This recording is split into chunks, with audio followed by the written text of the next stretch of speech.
The Horrible Gamers podcast may contain content not suitable for all ages. Listener discretion is advised.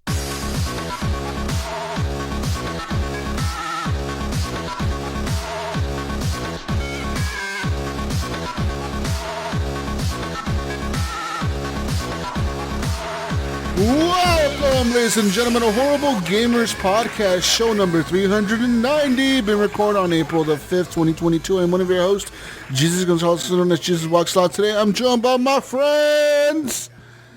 One of them from the West Coast, the best coast, a Gunny Chief, Henley Mayo is back. Welcome back, Henley. Welcome.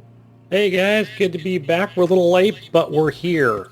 We're here. We are here. I'm here too. And you know who else is here? Who else? From the little big Ohio, Steve Willier, the Mayo is back. Welcome back, Steve. Welcome. Hey, Jesus. Hello. What's going on? Hello. Hello, Mayo. Hello. Hello, Gunny. You know who's not here? Where's my Canadian? That stupid Canadian's not here. Yeah, America. Fuck yeah. It's an America show. America. Yeah, that's right. Fuck yeah. All right, yeah. Fuck the Canadians. Not all the Canadians, just that one specific Canadian. Fuck him. Dirty Canadian. Fuck that guy. Anyway. You can go to Twitter and follow us at _horriblegamers. We don't really do much on Twitter, but it's there. You can follow us. You can also leave us a login. How the fuck did you lose the login? Well, you know how it only lets you on there for. It's weird because I think like every 6 months or whatever. We'll get you back. Okay, Gunny, we'll get you back on there. All right, Gunny. Okay, God. I have the password. Okay, well then you didn't lose the login. What the fuck? You're just being lazy, you bastard. Yeah, I got a login here. Anyways, leave us a review on Apple Podcasts. Leave us a review on everything else that you can leave us a review on. Join the Facebook group, Horrible Gamers Podcast Community is the group. You can find the group by going to the page, Horrible Gamers Podcast. Go like the page. You can actually leave us a review on Facebook as well if you like. I mean, I don't know how... Like, I don't know who likes the page and who can see it. like I get notifications all the time like, hey, somebody new liked the page. But it's like, I cannot see who likes the page. You know, that's really weird, you know? Because it's telling me like, yo, you got a new person that liked the page, but we're not going to tell you who it is. So fuck you. Might be a security issue. It's like okay. I remember receiving those. Don't fucking tell me who it is then. Just tell me somebody liked the page. That's cool. Anyways, everybody go like the page. Go like the page. Just go like the page, everyone. Everyone like the page. That's all I'm saying. You can also support the show with the monies by heading on over to Patreon at patreon.com/Horrible Gamers and support us with your money machine. The money machines. Like our friends Leahy, the legendary Big D, Jason Sams, Robert Noble, Sean Patrick, Chad, and the M, Pork Chop Poo, and Nipron, the best HGP host ever, Evan Big Girls, plural, Big D, Tanaka, Jonathan Big Titan, Big D Hall, okay. And the first, all two numbers. And the first HGP Patreon, Bill, still even the biggest D Garner the second. Because he's not good enough to be the first. Right, he's got to be last place. What a fucking loser. Anyways, thanks to all of you for being Patreon machines. We love you all. You're not a loser, Bill. I love you, buddy. You're just last place. You're just not first. That's all I'm saying. Okay. Anyways, you can also support the show, Mayo, by heading on over to Redbubble, getting yourself a nice shower curtain. Maybe some socks. Ryan's still waiting on his. I don't know if I bring shower curtains up. Ryan seems a little sore on that one. Some socks. He's mad he's not joining us over that. And maybe some acrylic blocks. You may be, maybe you need a phone case, Mayo. You can go there and buy yourself a nice HGP branded phone case. Just head on over to Redbubble. You click on their site. There's a search bar with thousands and thousands of artists. You can search for lots of different people. on there that have their art up for sale, but we have our logo up for sale. That's the HGP logo. That's right. Like Gunny over there. That's a nice journal. Is that like a... let's get a nice look at that, Gunny. Is that a nice high gloss there in the front? It is. It's a nice picture. It almost looks cut off or whatever. Yeah. In certain places, but yeah, just some of the words that are, the weekly podcast part of it. But you can clearly see horrible gamers on there on this notepad. It's a very nice notepad. You know what? I'm going to get myself a notepad. That looks very nice. Yeah. Anyways, go ahead on over there, search for Horrible Gamers, and you can see us. See a person wearing our logo, our t-shirt. Buy yourself a nice t-shirt. It's summer. It's spring. The weather's changing, Mayo. You don't got to be all bundled up anymore. Well, right? Well, kind of right now. Kind of. I mean, it's like it rained all day here today. Yeah, dude, that's a road trip, and it rained the whole trip. Not fucking kidding, bro. Rain? Like, what is rain? Like here today, it's been like real shitty. Like, actually, it's nice right now. Yesterday was real shitty. It was like windy.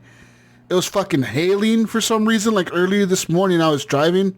It was fucking hailing, dude. Like in the middle of like my drive between like two towns, just fucking hail coming down. And then I got to the other town and it was sunny. I'm like, what the fuck's going on right now with the weather, dude? It was really odd. It's just been like hailing and windy and rain and sunny all at the same time. This is our fault. We're both on vacation, so Yeah, it's all fucked up. Yeah, it's fucked up. That's probably why, Mayo. I agree. It's rained here like every day. And I looked at my weather app on my phone, and it's like rain every single day until like Sunday, which is my first day back to work. You know what? Mayo, that's why people come out here to Disneyland. We don't have rain out here. Oh, is that why Disneyland was rain built? In California. Is that why they built Disneyland over there? Because they knew that there wasn't going to be any rain over there. Universal Studios. Yeah. Great. Well, we're the one in Orlando. I think it rains there every day, so yeah, I don't know if that's the reason they built it there. But yeah. You know what? I'm glad that I didn't book a flight this week to go out of Portland with Alaska Airlines because all their pilots are on strike. Oh man! Literally, they've been on strike since Monday or Sunday, dude. They've had to cancel like all their flights since Sunday. You know what? I better let the wife know. I didn't know that because she's scheduled to go to Canada, I think, next week. I think up where Lady is. If she's flying through a connecting flight from Portland through Alaska Airlines, she might not want to do that because they're all on fucking strike. They're all pissed off. I don't know if they're leaving. So we have like an airport up here in Santa Rosa, and that I forgot what they call it, but it's basically Alaska Airlines, but they just call it something else, and it goes to Portland, and then from Portland, then it'll go to Canada land. Well, she might not even get the flight from there to Portland because I think the ones in California are striking too. Correct. Pretty much all their pilots are striking because they're underpaid or whatever, and they feel like they're underpaid compared to other airlines or whatever. Well, it's a whole big deal, whatever. Sorry, Alaska Airlines. But yeah, I'm kind of glad I didn't book that trip. I was going to, and I'm like, holy fuck, I dodged a bullet there. Because what happens in this situation? Do they refund you? What do? They give you a voucher? Well, no, they usually don't. They usually give you a later, a credit. Yeah, they give you a credit, right? Listen, they gave me a credit a year ago, and I fucking didn't use it, and it expired, dude. So I lost like fucking $300-something recently because I forgot my credit was like, they'd like give it for a year, like an extension for like a year or something. And I just let it sit there. And I was like, I'll use it eventually. And I go to use it and it was expired by 2 fucking weeks. Oh, I was so mad. I was like, this is some fucking bullshit. I was mad as fuck. Oh well, it's a loss, whatever. anyways, go Redbubble, support the show, and then shout out to our Patreon machines. And, Mayo, you know what, Mayo? What's up? You know what? I'm going to tell you something, Mayo. Okay. You need to go shave, Mayo. I do need to shave. I've been on the run. I've been busy the last couple of days. I'm not talking about your face, Mayo. Oh, okay. We're talking about the other region, the nether region. You know what? Well, how would I do this, Jesus? Be below the waist. Below the waist. You know what? So you could do it in the shower, Mayo. You could do it while you're taking a shower. It's pretty, it's a good way to do it in the shower. You could do it like one foot on the tub, or like kind of like over the toilet, trying to like, shave over the toilet. You could try to do it that way. I mean, you could do it in your bathroom just on the floor, but then you're going to have to like clean all that up, Well, don't they provide you like a little newspaper thing for that? Is that what that's for? Yes. No way. It's a big newspaper. That is for. I'm not a grizzly bear. What's going on? Come on. That's too much. I'm doing it in the shower. But yeah, anyways, you can head on over to Manscaped. And, if you head on over to Manscaped, you can use promo code HGP20 and get yourself some nice products like their Lawnmower 4.0, which is a water-resistant trimmer for your ball sack. Yeah. You know what, Gunny? Yeah, it's for your fucking ball sack. Right, not your mustache, your ball sack. Don't use it on your face. I mean, you could, I guess. I have another razor for that. You could. I mean, if you really want to. I mean, but yeah, I mean, grooming is important. For the nether region, it's very important for the balls to be groomed, and it feels more comfortable at the end of the day, Gunny. And it's a fact, Gunny, that men who trim their balls are able to detect cancer more frequently than men who don't. That makes more sense because they're handling their balls more often and they can feel it. You're down there, you're doing your thing. While you're doing it, you might as well just check real quick. Like, do I feel anything weird down there? Is this normal? Is this normal right here? Yeah, I've been doing it, for the last 20 years. Not the filing part, but where I shave it and check it, and something my mom has always taught me to. Well, told me to do. To check for those teach me. Oh my gosh, yeah, you know what I mean. Gunny, well, now that I'm getting emails from my doctor, about such things. Okay. But either way, back to shaving. Awkward.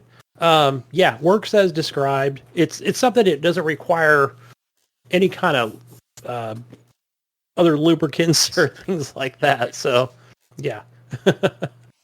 Works great. Matter of fact, my son, who is turning 16 tomorrow, Ooh. I should get him one. He did express interest a couple weeks ago where he's like, I want to get some of that. Oh, really? You should get him.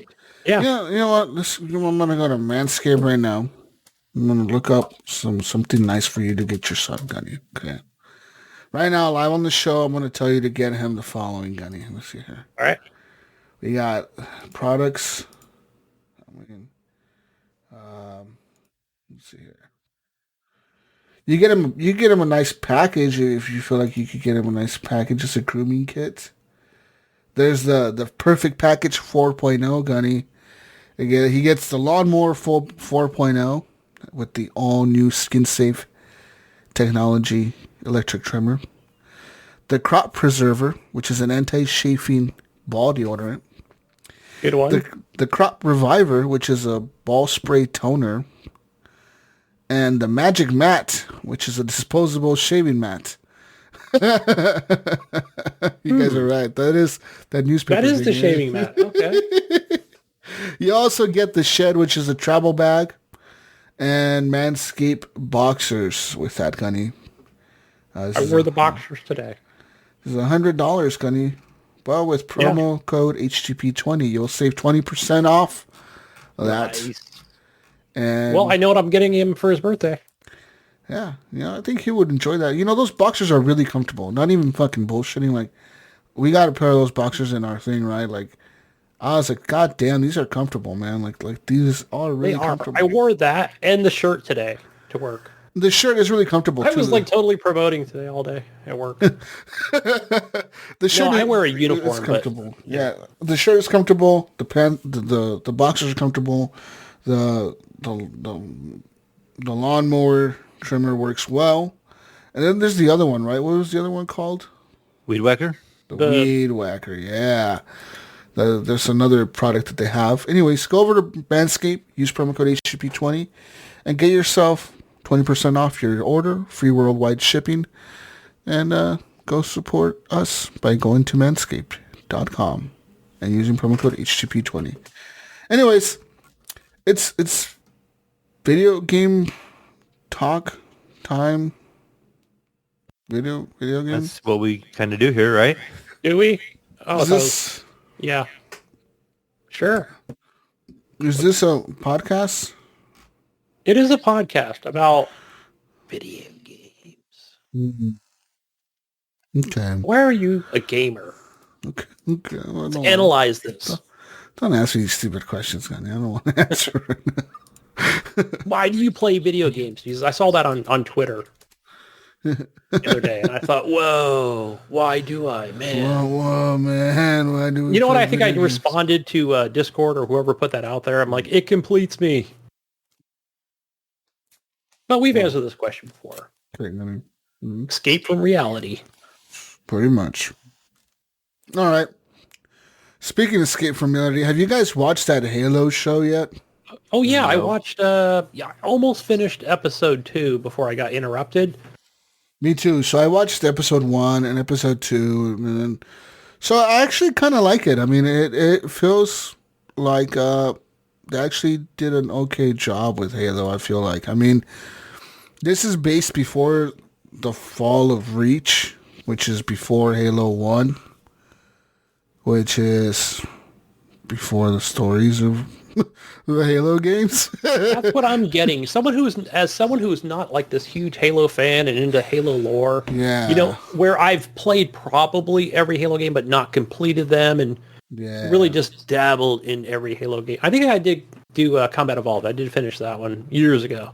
Yeah. But as far as the show goes, I feel like, yeah, this is really good. I think Yeah. so. I could care less that, spoiler alert, I mean, but it's all over social media, that John, Master Chief, took his helmet off in Yeah. episode 1 or whatever. Like, who cares? Right off the rip. Right off the rip. Just do it. Yeah. What do you say, Mayo? Did you watch these? No, I didn't want to pick up another subscription service. I have all of them already, and I'm like, really, Paramount? Like the one I don't have? You know, I have Apple, I have Hulu and Netflix and So Amazon you can. and So let me clue you in on a little bit of how a lot of these things work. And Jesus probably already knows this, but maybe for some of our listeners, and this is not a promotion for Halo, but on every service, if you ever notice how they all play into each other, I think Netflix is excluded. I could be wrong on this, but anytime you see Amazon, Hulu, Paramount, I believe YouTube, Google does the same exact thing, where once you get past like episode 1 of any TV show, they're always free. The first episode of every TV show is always free. There might be some that are excluded from that, but I've always noticed that where I'm like, why is every episode free? So yeah, one of the things that's promoting right now through YouTube, you can just go and watch the first episode on there, but you can do it through any service that you subscribe to. nice. I know there you can do the first month of Paramount for free through the Xbox. Oh Yeah. yeah, so that's what I did. I think it Uh, was like premium or something. I don't know.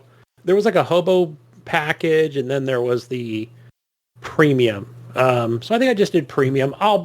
We'll see how it goes. I don't have cable television anymore, or we don't in our living room. So now that I have that plugged in, I actually saw the wife looking on there going, she's over there watching some TV show in CBS this morning or something. So I'm like, cool, it's kind of working out. You know, we'll see how it goes, how long I keep that subscription. But, you figure Star Trek for me, Picard, season 2. Season 3 is already, like, in the works. So it's already looking good for me on Paramount. But yeah. Anyways, I really liked it. I thought they did a good job with the Spartans. They're big motherfuckers. You know, they're these big Yeah. people in big suits. You know, we were joking about before how the guy was going to be a short guy in the fucking suit, but no, like the Master Chief is a tall motherfucker. He's like 8 feet tall. He is huge. The other Spartans are like 8 feet tall as well. They're all big. They're all fucking badasses. And like I said, this is based before the video games, so like The UNSC is all pretty much intact and shit. Everything's like they're all, everything's big. The Covenant showed up and they're looking for some shit. And we're kind of getting some backstory there. We're getting some backstory on Master Chief and all that. Because I don't know if you know this, Mayo, but Master Chief is actually a person, Mayo. He's a man. Oh, yeah, I figured that. Okay, he's a person, Mayo. He's not an alien. He's not a suit. He's not Cortana in the suit. He's a man. Okay. Okay. Who, as a child, was taken into a program. And this program, the Spartan program, is what it was called. That's what the Spartans are from.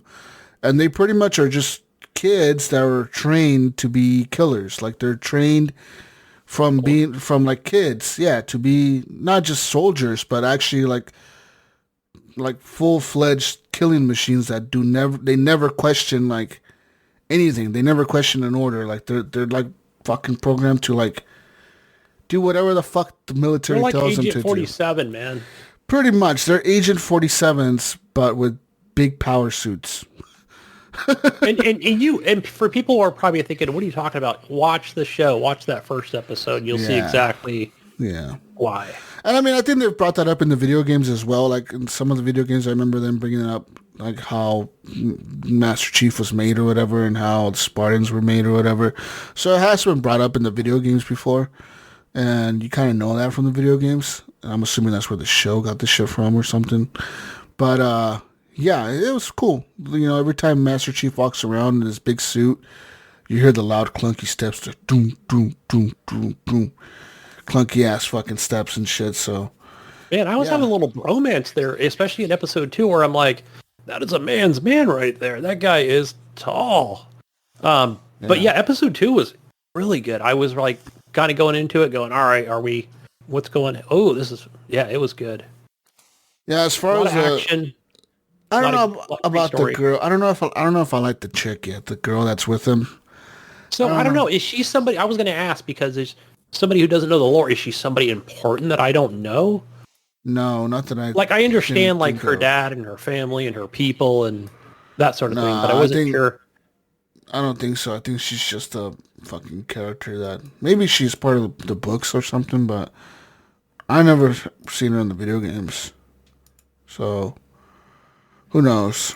But we've seen the other characters in the video games, like Dr. Halsley and all those other motherfuckers, We've seen some of them in the video games. But yeah. Anyways. The show's cool. Go watch it. It is. It's a good show. I'm enjoying it. Just go watch it. Don't think of it as a Halo show. Think of it as a show with Halo skin on it. I think, in one way, maybe and just the way I'm approaching this is, for any of the negativity out there as far as like, taking the helmet off, blah, blah, and all this thing. But I'm like, wait, I understand they want to focus on him as a person as well.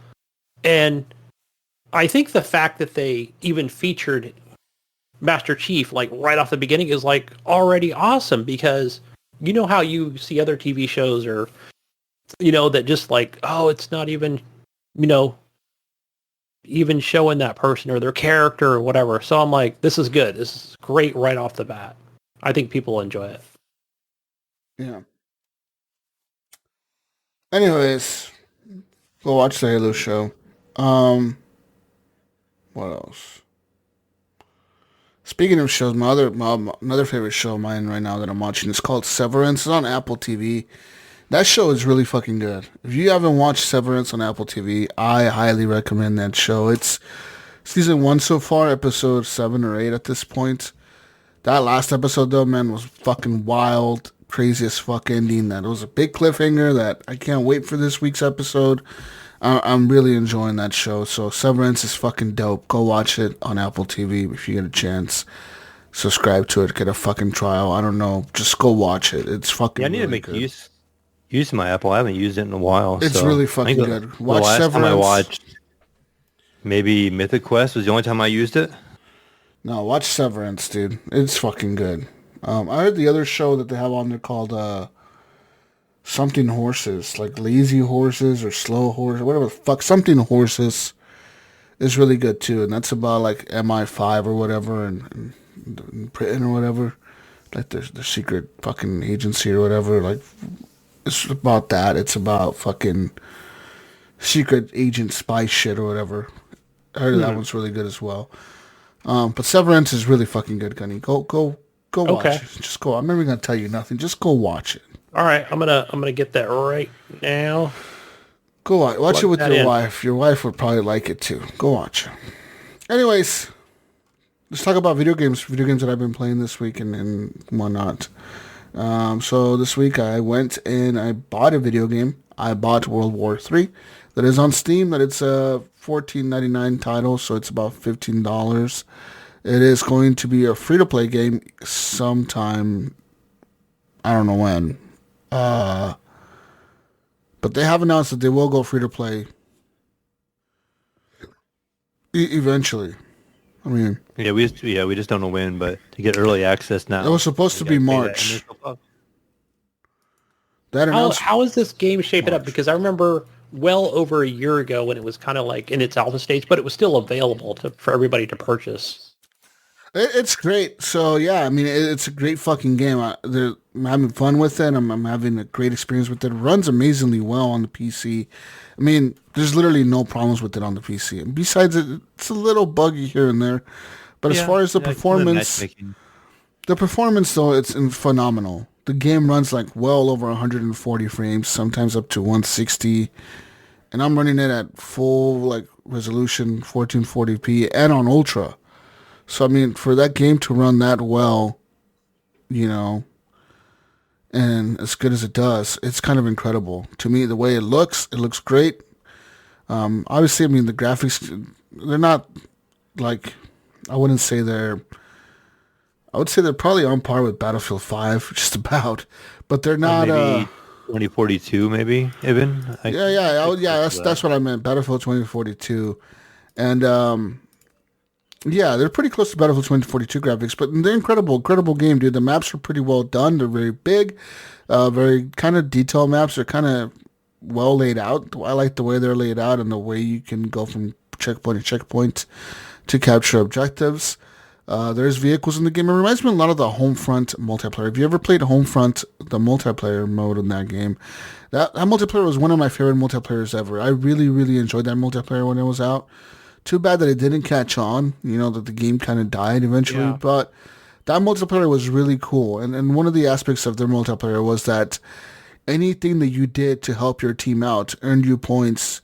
And those points could be used to call in kill streaks. And that's what you used to call in your kill streaks.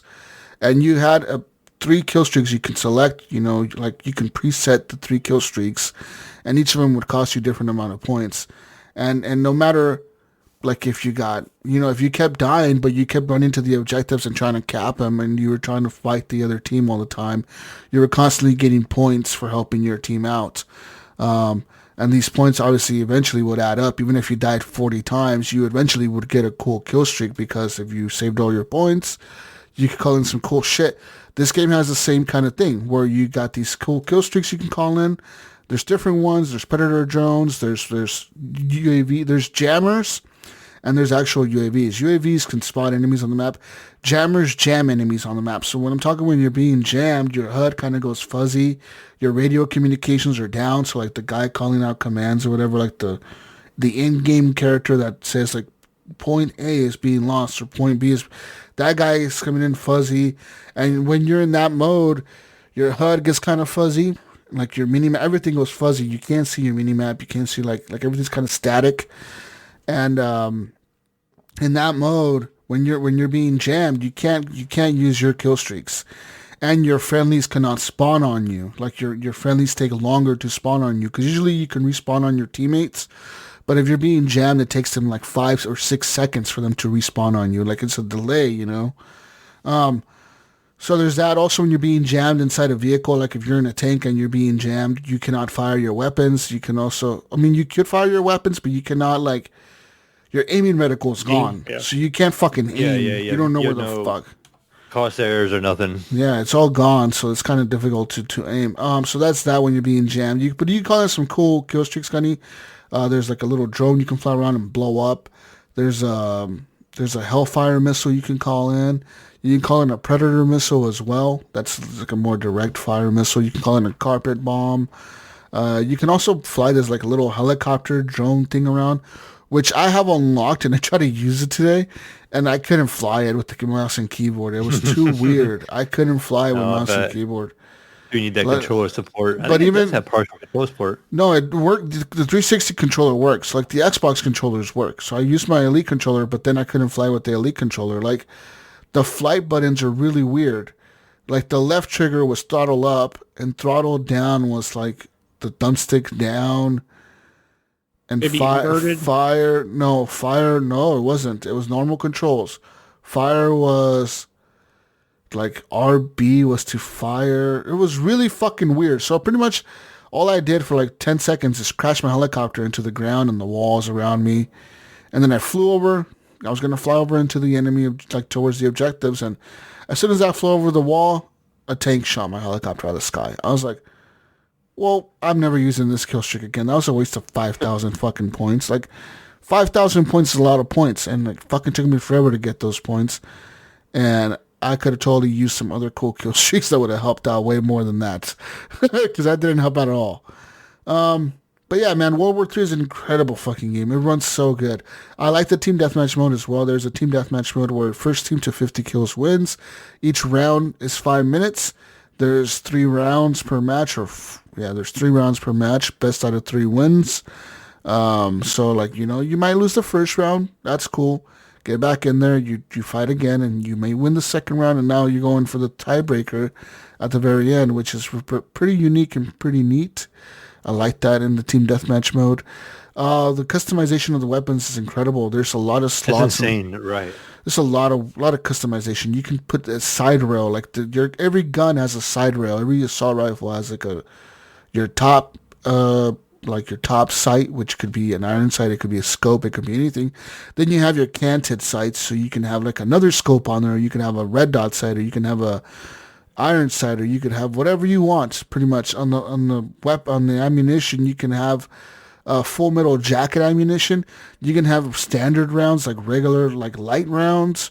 You can have like armor penetrating rounds. You can have and depending on the type of like rounds that you pick, it'll tell you like this round, you know, is good for infantry, you know, and this one, even though you might be able to shoot faster or whatever the fuck, or your gun might be a little bit lighter because of this round, it won't do that much damage towards like this type of fucking armor or whatever, you know. And then your character, you can also customize them with different types of armor. Now, every class that you make is a weight based like system. So everything, like if you max out the weight, that's all your character can carry, then you can no longer add stuff to him. So you know, if you say you want to have a guy that's really armored up, he has a lot of armor, then you could probably do that, but you won't be able to carry an RPG. But like one of my characters, he has an RPG because he's the anti-tank that I use, and so he can't have, like, his armor is pretty much none. Like, he has the lightest armor that you can put on a character. Like, he has, like, the Kevlar padding type shit. That's all he has on. You know, so, like, if I get shot, I'm pretty much dead, like, right away. Whereas my, like, assault class character, like, I put the heaviest armor on him, and he can take a little bit more shots, you know. Like, I could get shot at a little bit and kind of live sometimes, you know, like, not all the time, but sometimes I could live, you know. So that's kind of cool that they have different types of armor as well. You have a backpack that you carry with you, and then in this backpack you can carry extra stuff, such as your, like, a different scope for your gun or for your guns, or you can carry, like, a different type of grenade. So you can have, like, a smoke grenade in there. You can have a concussion grenade in there. You can have your regular grenades in there. Every character also has, like, an equipment slot. This equipment slot is pretty much a bag that you throw out every so often. Like, it refills up. You know, as soon as you throw it out, like, the thing refills, like, the little bar starts filling up again. And you can either throw down health, ammo, armor, or, the third one is called, I don't remember what the third one was called. It's called like gadgets or something like that, and like that one is for the that'll refill your RPG ammo and your gun ammo. Like that one can Any refill grenades? both. No, I think so. Maybe grenades as well. I think it refills your grenades, your RPGs, and your weapon ammo as well. Like that one refills almost everything besides your health. And then the armor, like pretty much the armor refills your armor if your like armor gets damaged, because it does when you get shot at. Or like sometimes people can shoot at you in your head, like at your head, and they'll shoot your helmet off. You see Right, your yeah, helmet. they shoot your helmet off. You can see that. You see people's helmets flying off quite often because if you get shot in the head, your helmet will just fly off. That usually happens. So yeah, I mean, it's kind of cool. It's a pretty unique game. It's pretty neat. It's going to be free to play soon. I just wonder what they're going to do with the free to play model. What their plan is to monetize it, and then obviously they're going to have a battle pass because they have it already in the menu, like a battle pass icon. But I wonder how they're going to deal with all the microtransactions. Is it going to be skins? Is it going to be weapons? Is it going to be perks? I wonder what it is, because there's a lot of customization to the guns. There's a lot of different skins you can put already on the guns. And I wonder if these are going to be sold to you, or you're going to have to unlock them with the currency, or what the deal is with that. I know I have unlocked some skins for some of my guns, like my M4. I have I've unlocked this like gray color to it. Like I painted it like gray today. Like you can change the color on it and shit. Like I figured that out, how to do that today. But yeah, it's a pretty cool game, Gunny, and I really like it. Even for the $15 price tag right now, I feel like it's worth it. Like I really enjoyed, the time I got to play with you and stuff. It was a good time. It felt like I was playing Battlefield. Yeah. I mean, it really did. It feels like a $15 Battlefield that's gonna be free to play here soon. And it's really I saw Iams playing today, but I think he was just messing with some settings. I was like, "You're playing too? This game must be good." But yeah, I can definitely see nowadays the way things are. Definitely like a skins type thing where that'll be your free to play. Monetary system. Yeah, I really like the game. The weight also doesn't it determine like.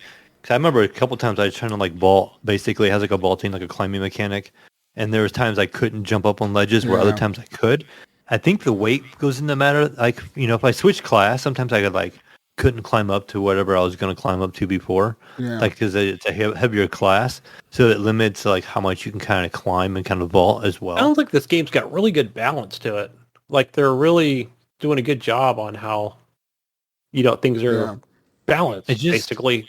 Probably unlike other games, that probably my biggest complaint so far. The only thing I found about it, and probably the free to play part with the help of this, is just the player base. It only has about 2,000 people. Like we looked it up that one day, Jesus on, and so matchmaking be kind of difficult sometimes. Like sometimes we would have problems with matchmaking, but if this game was free to play and they could advertise it, like throw it on Steam or whatever, and be like, hey, free to play.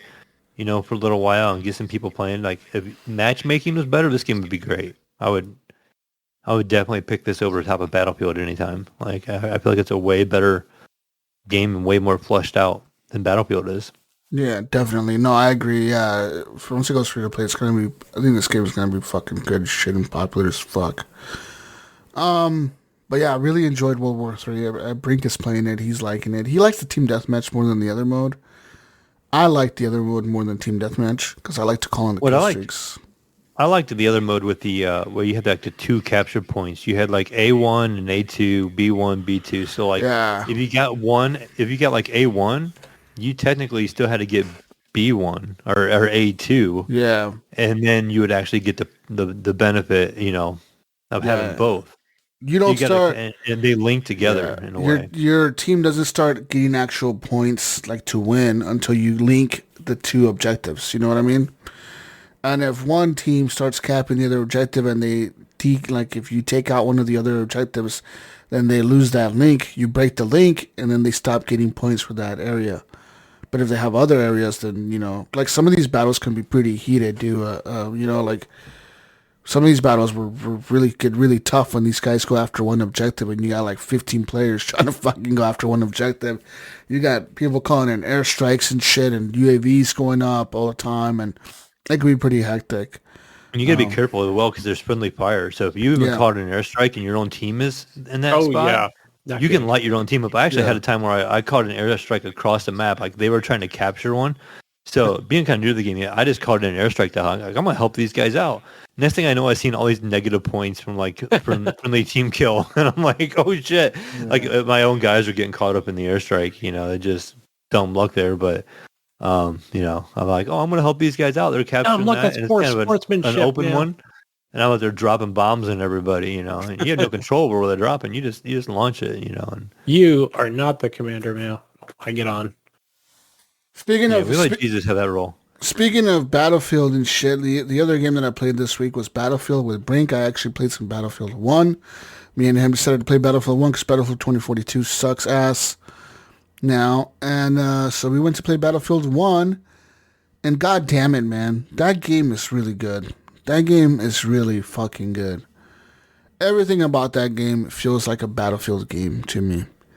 Yes, it's World War I, but it feels like a fucking Battlefield game. From the intro, from the first video you see of the guys fighting World War I, from the beginning intro video where like they're having you go to like the front lines or whatever, like they're having you play as different soldiers and you keep dying and you, like if you die, it'll say like the soldier's name and it'll say his date of birth and the day he died. And then it'll switch you over to another one and now you're like the guy that was next to him and you're like, holy fuck, I was just that guy over there and I'm dead. Now I'm this guy. And you just keep fighting and fighting and fighting and fighting and fighting and it keeps crazier and crazier. Like that game is nuts and I love it. I fucking love history. I love learning about history and shit like that. And this game does a pretty good job of teaching you some history. If you pay attention to Battlefield 1, you could learn some shit, man. All right, Gunny? Yeah. All right? You can learn some actual historical fucking facts here, okay, Gunny? Anyways, we played some Battlefield 1, me and Brink. We played some Operations. One of my favorite modes in Battlefield 1, if not my favorite mode in Battlefield 1, was Operations. Operations is that mode where, like, your one team is defending the 3 objectives, the other team is pushing forward, and then, you got to defend the 4 or 5 or 6 sectors or whatever, and if you get pushed all the way to the end, like, you lose, but if you can hold them off, then they get, like, reinforced with, like, a fucking blimp or a fucking huge tank or a train or whatever, like, you remember that mode, right? Oh, that's a lot of fun. We were playing that, dude, me and Brink, and, we were playing on one of the French maps, and I think it was Sasson, and we were playing on that map, and we got to the last objective, dude, and holy fucking shit, I've never played a Battlefield game where the battle was this intense, dude. Our entire fucking team and their entire fucking team with like 4 or 5 tanks, they had like 4 tanks or 5 tanks, dude. Their entire fucking team was right there. And we were right there, dude. It was like a fucking standoff, man. It was just like explosions and smoke and artillery fire and fucking just explosions. And everyone's like, all you hear is people dying and screaming, and fucking help me. Fucking people dying everywhere. I was like, holy fucking shit. Brink was like, dude, I've never been in a Battlefield battle like this. I'm like, me either, dude. Like, this is fucking nuts. It was insane, man. Like, Mayo and Gunny. It was fucking crazy, dude. It was really like something else, man. Me and Brink, we were both like in shock. We were like, fuck, dude. Like, holy fuck. Like, we somehow held them off I think we held them off the first time. And the second time we held them off again. And the third time, they finally just, like, overran us. Like, right away, they all went to the objective, and they fucked us up, and they just took over right away because our team kind of just fell apart. They didn't, I felt like the first 2 times our team was all cohesive. Like, somehow the entire team knew that we got to defend this objective, and we were all there trying to defend it. The third time, it was like we just fucked it up, and we were too split up. We were too split up, and they all got there way too fast, and they capped it, and we lost. But, dude, that game is so much fun, man. When you're in the fucking planes and you're like, or even when you're on the ground and you got like the little biplane flying above, and you can shoot that fucker with your machine gun and you see like the wing fucking breaking apart and shit. You're like, god damn, like, this game is incredible. Yeah, and, really and I've always said it before with the Battlefield games where they always nail, like, the sounds or the music, yeah, and then the battlefield music. Another thing to just bring you into that moment. The battlefield music starts playing, and you're in the battle, and you're like, "Fuck yeah, motherfucker, let's go!" It's so good. But then you play Battlefield 2042, and it doesn't have any of that. Battlefield 2042 doesn't even have the battlefield music in the matches. It doesn't. I mean, we can go into a whole other show about that, but maybe, and there was no single player campaign, right? But that was the one that we saw with all the previous Battlefields. With the full production, music. I don't think the single player matters. But you gotta have the battlefield music in the fucking matches, man. You gotta have like the music that starts swelling up at the end of the match, when you're winning or losing. The game's winding down, it's all getting intense, and you're like, we're trying to hang on, or we're going to win. It's always done, traditionally. And the music starts playing, and you're like, holy fuck, here's the battlefield music. You're like, holy shit, you're trying to hold off the enemies at the last fucking checkpoint or whatever, and you're like, fuck, we gotta just hold them off for like 2 more minutes, guys. We just gotta hold on. And everyone's just fucking fighting. Everyone's like, the medics are reviving everybody, and you're throwing out ammo packs, and then, everyone's throwing down ammo and health and shit for everybody. Like, those are the cool battlefield moments. And like that fucking mode that we were playing, dude, was cool as shit. That was a battlefield moment. The sad part was that the people that we were playing with were just a bunch of Europeans. It was a European. Oh, Jesus. Europeans? Yeah. What does that mean? What's wrong with Europeans? Like those dirty Europeans. We're playing with them. I mean, nothing's wrong with Europeans. I'm just saying their server kind of sucked in terms of ping for me and Brink. I was at like 340 ping. Brink was also like a 300 and something ping, and it was really bad. I mean, it was bad. And a little rubber banding. That's we tried to find American servers. Actually, there wasn't really a lot of rubber banding. It's just some of my shots weren't really registering or whatever. But we tried to find American servers, and we couldn't find any playing operation. They were all like the 2 or 3 servers we found from the U.S. were playing. They were playing Conquest, and it kind of was like, I'm not really in the mood for Conquest. I don't want to play Conquest, so I kind of gave up on that shit. So, anyways, other game that I played this week was, besides Battlefield 1, we tried to play a little bit of Battlefield 4. Besides that, I went and played some more Ready or Not this week with Brink, actually. We got together and we got Ready or Not. Ready or Not has some new content updates. So they updated the crack house. They've added an attic to it. They've added the new character models to the crack house. Like in the attic the other day, dude, it was me and Brink, or me and Mayo, I think. One of the two. And we were running the crack house level, and I went into the attic, dude, and there was it was dark up there, right? So I got like my flashlight, and all I could see was in front of me is like my flashlight. So dark as shit in there. And like this guy that he was a scary looking motherfucker, Gunny. Like he had like an apron on and like a mask. He looked like a Texas Chainsaw, massacre motherfucker, like he was gonna like kill me or something with like a fucking chainsaw, man. He just had a gun though. Only a gun. Yeah. That's not and bad. I'd rather him have the chainsaw because I could probably shoot him before he got to me. But, he had a gun, and he shot me. But, I mean, they've added some new stuff to the crack house. They've updated that a little bit. They've also added some new stuff to the characters as well. So, like, now some of the characters, while they're surrendering, they will reach to their back waist or their waistband, either their front waist or their back, and they'll pull out a gun and shoot you, like a pistol or something. Or, like, they'll pull out a knife and run at you.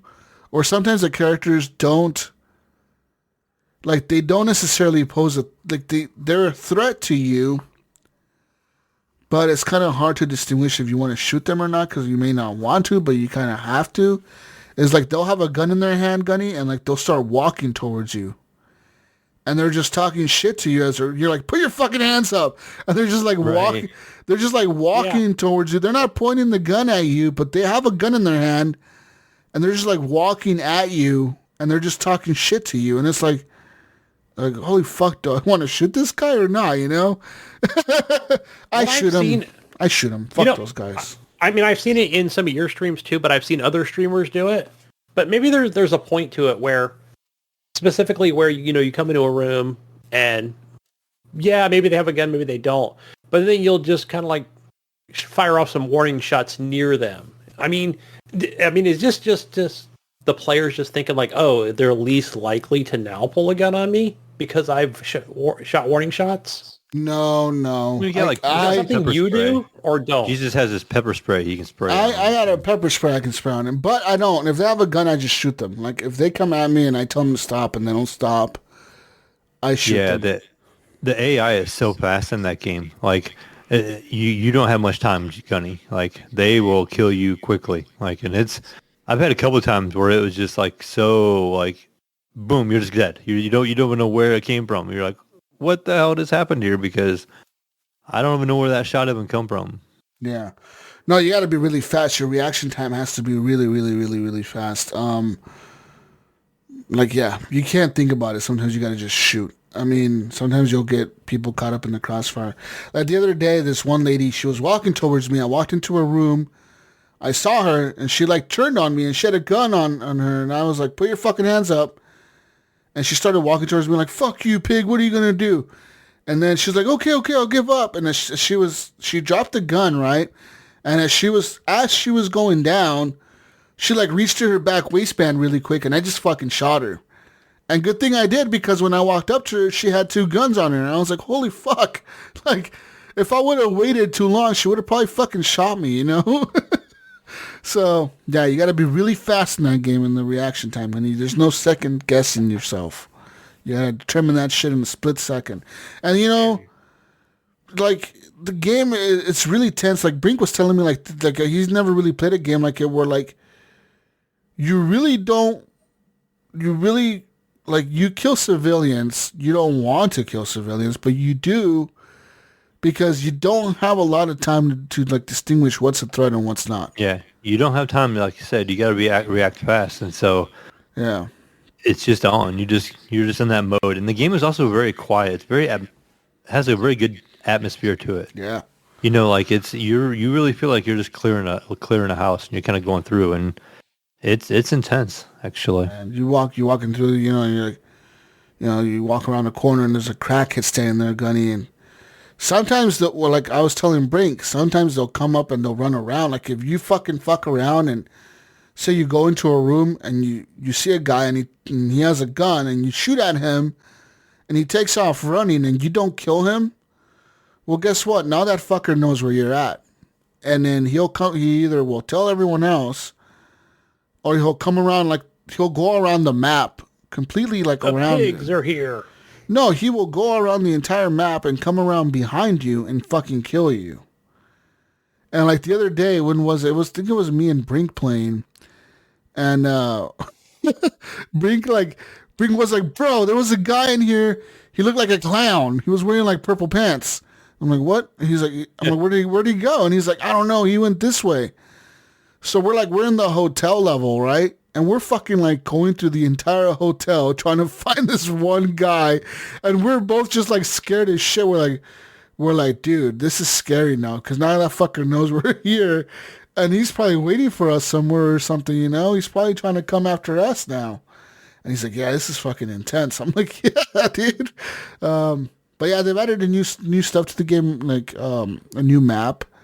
I forget what the map is called, but it's like it's almost like a hotel, and it's pretty much like looks. It almost reminds me of like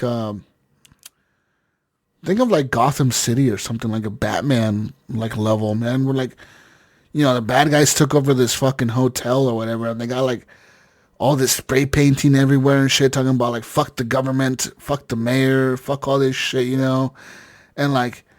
There's like guns all over the place. It's kind of a crazy level, This reminds me of like Gotham City or something. And besides that, they've added new grenade launchers to the game. They've added new stuff to the game, so there's a lot of new content into the game. Also, they've added the ability to carry the people that you arrest. You can carry them for some reason. Now, I don't know why they've added that to the game. I don't know why you would want to carry the people, because when you're carrying them, you cannot shoot. You cannot do anything but carry them. So I'm not sure why you would carry them. Now, I'm thinking eventually in the next update or two, they're probably going to add like a thing where like you have to escort the people out of the building or something. You know what I mean? Yeah. Like a siege thing. Like take him out to the fucking cop car or something, you know, like take him out to the front or something, you know, like I'm thinking they're going to add that to the game. But who knows? And other things that I played. So I played that.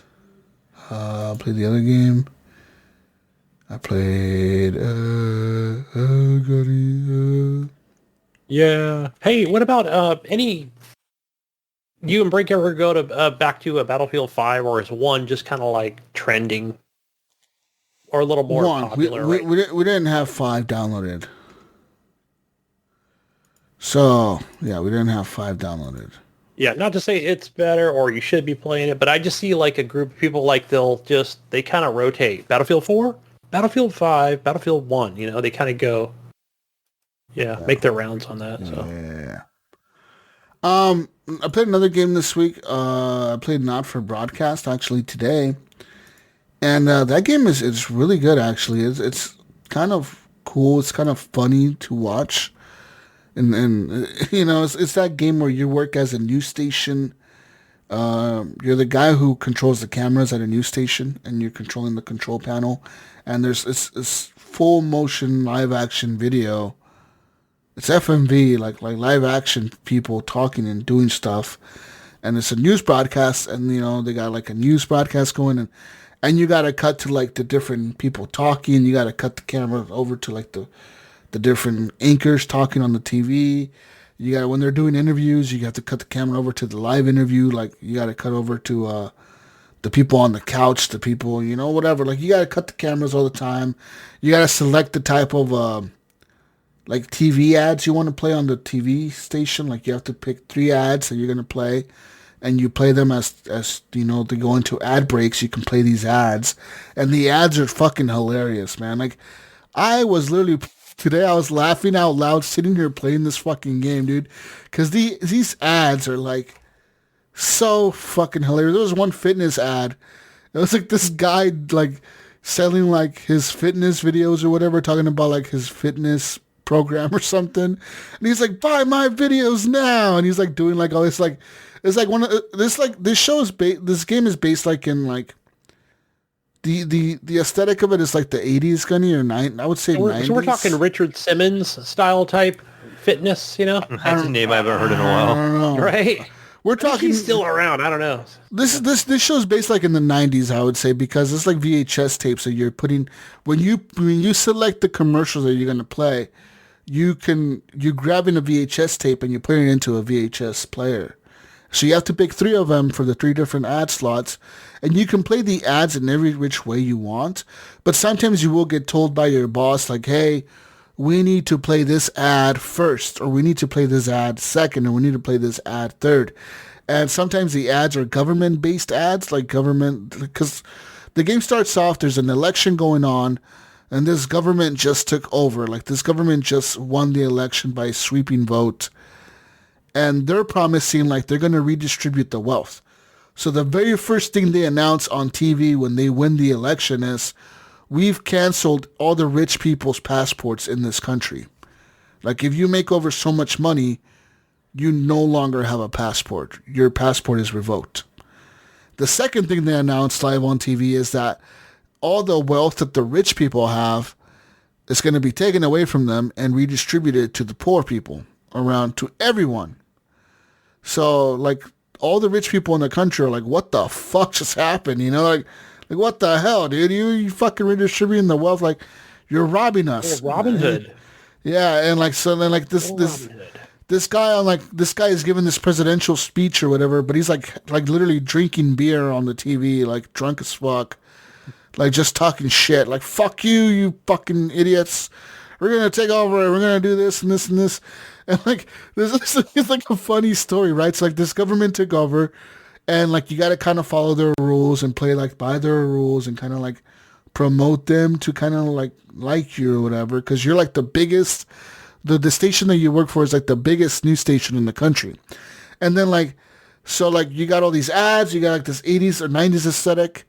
It's fucking hilarious, dude. Like, there's cussing and shit. You gotta bleep out the cussing. You know, when the people cuss on TV, you gotta like bleep it out. You gotta like make sure like the broadcast signal stays strong. So sometimes like you gotta fucking like fidget with these like stupid little things with your mouse as you're controlling the cameras. You gotta like fidget with your mouse and like fix this like little wavelength thing. Like it's like the signal or whatever, booster or whatever. Like a Mass Effect style type thing, I think. That was another, yeah. Yeah, something like that. It's really fucking good. It's funny as shit, man. It is really funny. The game is actually kind of funny, kind of dark, but the commercials are fucking hilarious. like you could probably Google like on YouTube the commercials for this game. Like just look up like Not For Podcast commercials, and they're pretty fucking funny. Like I said, the fitness one.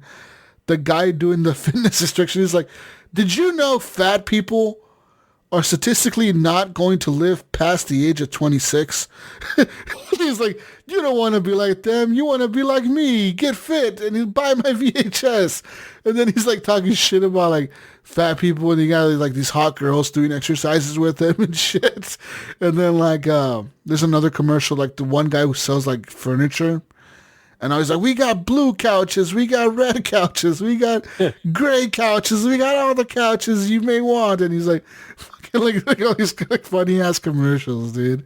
And then there's like these other serious commercials. Like one of them was for like, I think it was the government commercial, and it's like, do you want to be a burden to your family when you're old?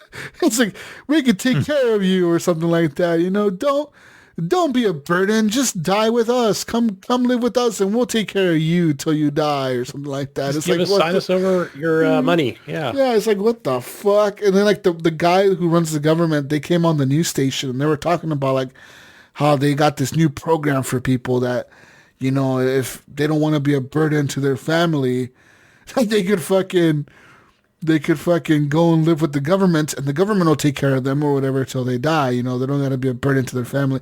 And the guy was like, yeah, my uncle, like my great uncle, he almost died one day and he had a stroke, but then the bastard lived for 10 more years, and we had to deal with him for 10 more years. It's like, what?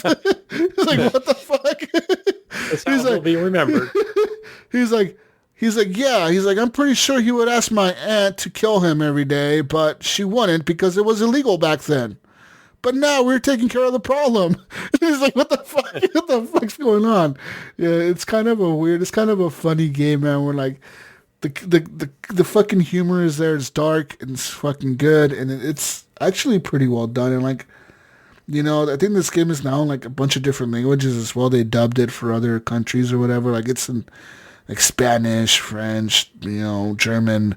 I think it's Russian as well. I don't know if it's in Chinese or Mandarin yet, but it's in a lot of different languages, I'm pretty sure.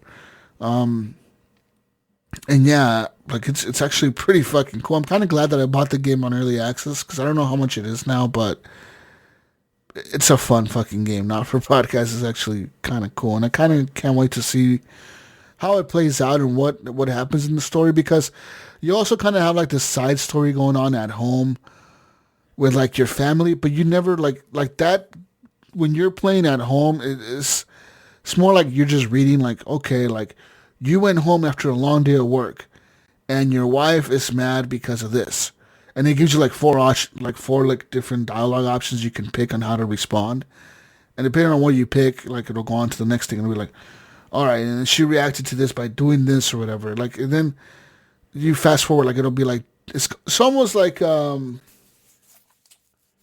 ever played like Papers, Please? Yeah, where like you have these dialogue options, you know. It sounds like it. Yeah, and like and then it'll skip like now it goes from day 5 and now it's like day 15 and now it's day 20, now it's day 30, now it's day 45, now it's day 60, and like right now I think I'm on day 155, which I just did the broadcast for that day, and so we'll see what happens with the story. Like the story's getting kind of weird. Like the government's getting kind of like bizarre, like, you know, they're like mind controlling little kids and shit, and like, you know, your brother was a really wealthy, one of the really rich people, and in the beginning of the game, he comes to you and he tells you like he wants to leave the country because, you know, he's one of the rich people, and he's like, can I borrow your passport to leave the country?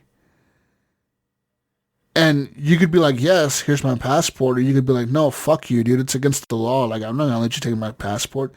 And like, I was going to at first, Gunny, but the game kept giving me the option to like back out. It's like, are you sure you want to do this?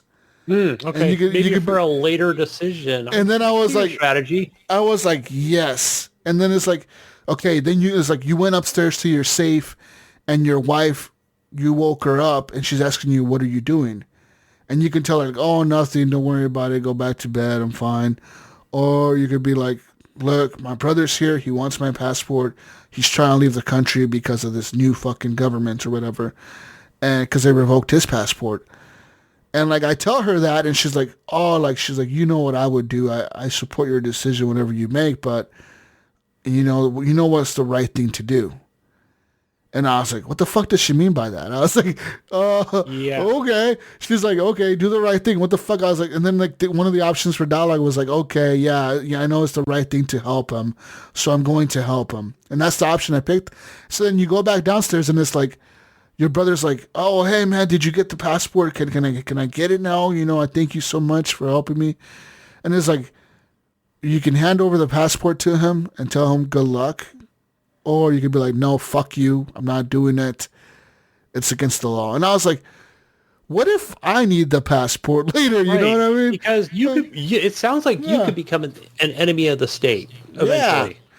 Eventually, by like not broadcasting what they want you to broadcast or whatever, you know? Because like one of the broadcasts, it was for like this like, and one of the broadcasts, one of the commercials, Mayo, was for like a Furby toy. And it was supposed to be like the next big fucking toy of the Christmas fucking season or whatever, right? And it was like a Furby toy, like, I could be your best friend. It's like fucking doing all these like weird things. And she's like, I don't want to be nobody's friends but yours or something like that. It's like a fucking Furby toy, Gunny, on like a commercial. And like, so like in that news broadcast, we had like, we had the main lady from the company that makes the toy on the news station talking about like, her new innovations or whatever that she's doing for the toy or whatever. She was like kind of promoting it. And I played an ad for the toy. But before I picked that videotape, there was a sticky note on it that said, are you sure you want to play this ad? Is this toy really safe? And I kind of just ripped the tag off and put it in anyways. I was like, fuck it. We're playing anyways, Gunny. Jokes on it. Who cares? No, listen, like in the next broadcast, like it was like 40 days or 50 or 100 days went by or something. And the next broadcast, like we're going live to some fucking like person's house, or like, okay, we're going live to little Timmy's house where a 7-year-old boy was badly injured from one of these fucking toys. This is going. Because the fucking toy blew up or something on him or some shit. Like caught on fire. Yeah, like the toy literally blew up. Like it shows the people at his house, and it's like his parents, the news reporter, and like the kid is laying in the bed like in a full body cast.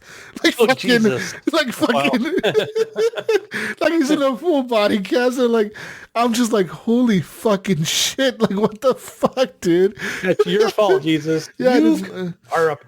Yeah, this is my fault. And even like once the interviewer like apologizes, like the interview kind of goes like weird at the end. Like the parents start fighting with the fucking news reporter, and like they're all fighting and shit. Like I'm like, the camera's still on it. Like I'm like, do I change the camera back to the news station? And they're like fighting with the news reporter. I'm like, what the fuck do I do here? And then like it cuts back to the anchor, and the anchor actually apologizes for me running the ad. He's like, oh, we apologize if our news station ran an ad for that toy late last year or something. You know, we apologize if we had affected your decision to buy that toy or not. You know, so it's kind of like it's a weird game, Gunny, where like You're controlling the influence of these companies on the people. And you also, like, you get a cut from a certain company because, like, one of the options of the game, like, you receive a letter from the government and the government tells you, like, hey, we're going to redistribute the wealth of these big corporations to the people. And you must pick one of these companies that your family is going to receive a stipend from. So I picked, like, this company called, like, the Popular Choice or something. The, like, Popular Products or something. So now every time I see a commercial for Popular Products on the fucking shelf to play, guess what? I'm fucking playing that commercial, Gunny, because I want their fucking sales and shit to go up so my family is well off. I'm like, yeah. Hell yeah. Yeah, that's Money's how we money. do it.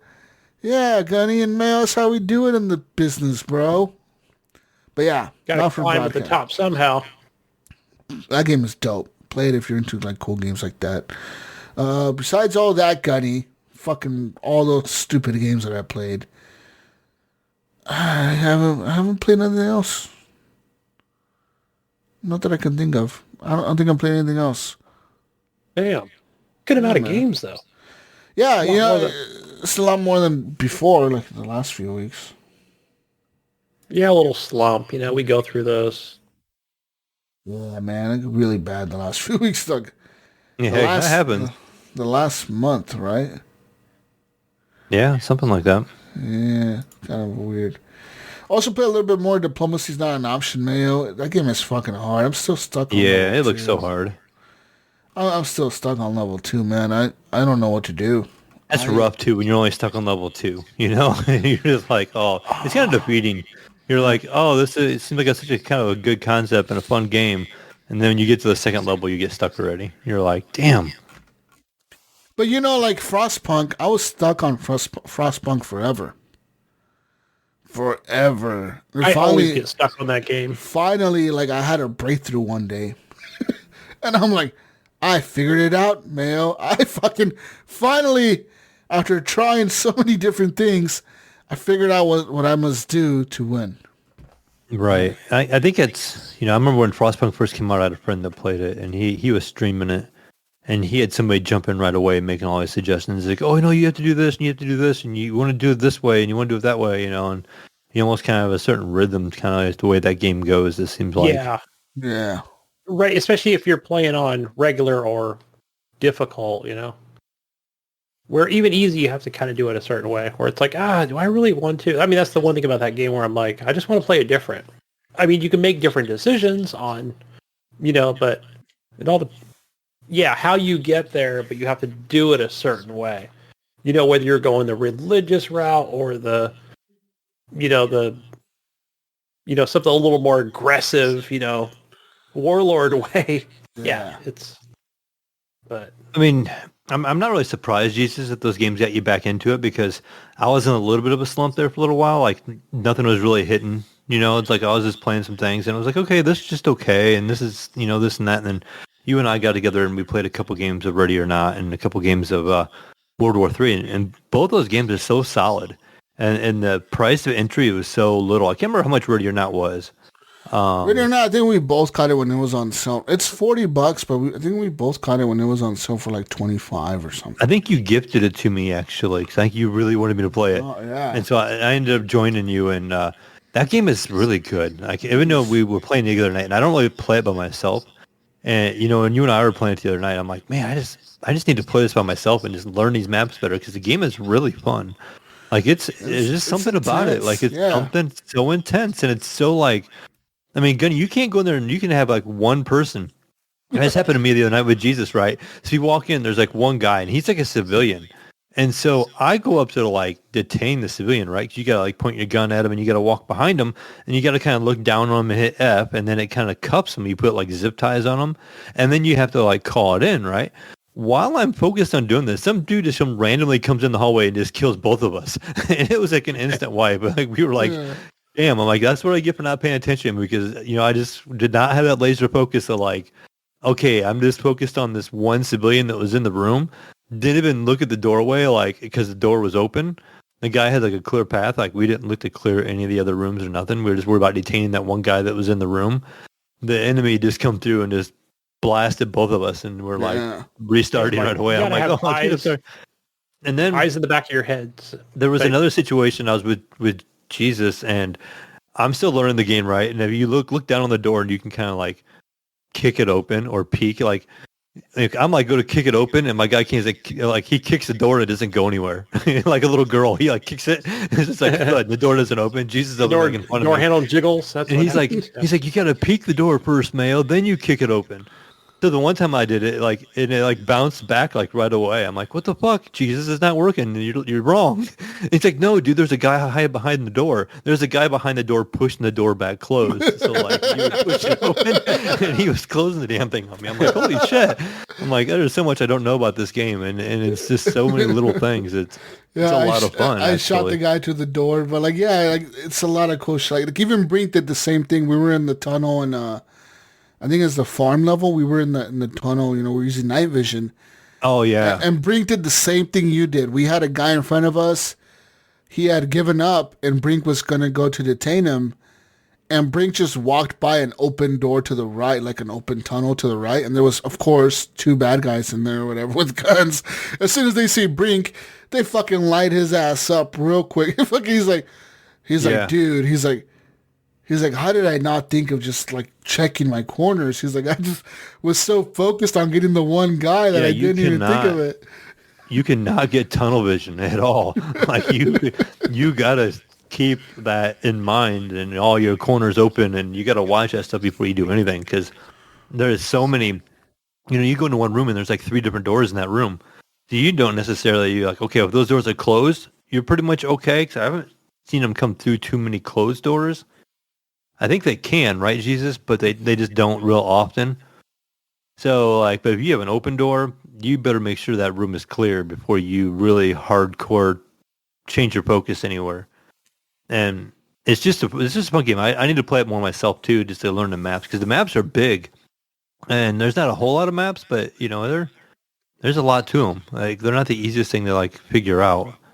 And then, the World War III game as well, that game is just a lot of fun. There's just so much it seems like you can do rank-wise. Like, so many guns and so many upgrades. I mean, they're just pages and pages of guns and items and stuff like that. And like I said, the game runs really fluid. My only complaints, like I said, are the player count right now, and then the audio. Sometimes the footsteps are kind of weird. There's footsteps all over, but they seem to have gotten better. They did an update today. They fixed that. Oh, okay. That was today? Yeah, it was today. There was a new update. Yeah. I noticed last night when we were playing last night, it did not bother me as bad. I thought they made an improvement since the last time we played. So I'm curious to see what it is now, because the last time we played, there just seems to be footsteps everywhere, and they're super loud all the time, and you're like, oh my gosh, there's just people moving all around me. And then this last time when we played last night, it seemed to have gotten a lot better. So I'm curious to see what it sounds like today. The other crazy thing in that game is the friendly fire, Gunny. I remember one time I spawned right away, and we were running over, like, it's kind of like in Battlefield. So you have like this little countdown timer, and you're all kind of standing there, and there's these vehicles all parked in front of you, and you kind of start running to the first checkpoint. You can go claim whatever you want to claim. So I run over and I jump on this ATV 4-wheeler type thing, and I no more than jump on it, and a tank just runs right over me.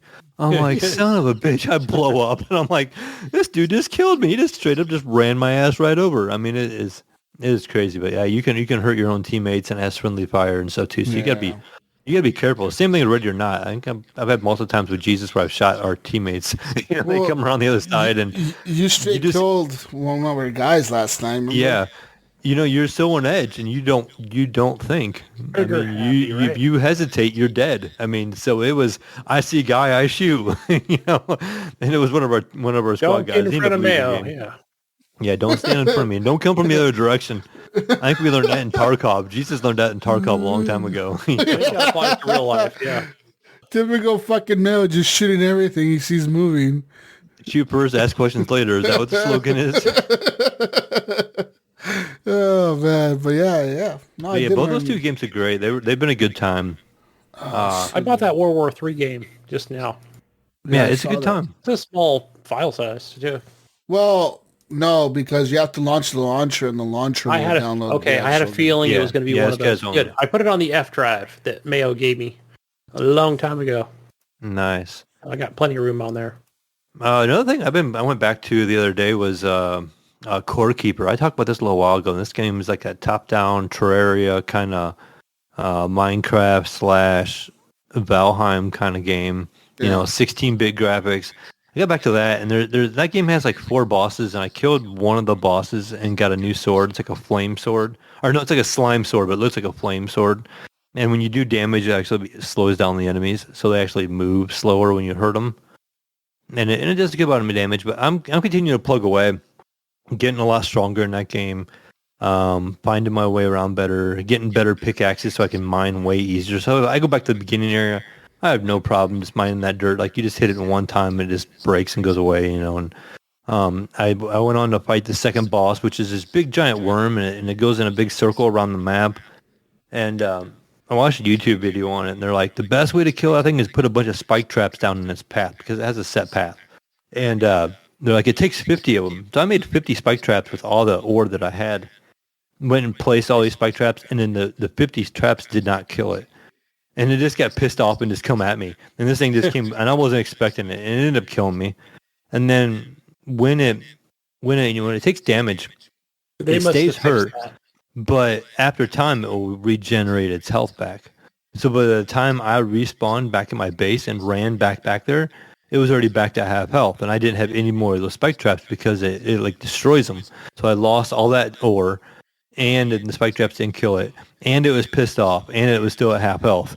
You know, so then I'm like, I tried to kill it like 1 or 2 other times, and it just killed me. So I'm like, screw this, I'm going back this later. So I went back to trying to mine a bunch of spike traps, and I have like 100 of them now. So I'm pretty sure I can go back and kill this second boss and get him out of the way. And then there's a third one, and when you get to the third one, you come back to your base, and it will actually unlock access to the fourth game. I'm not sure what, or the fourth boss.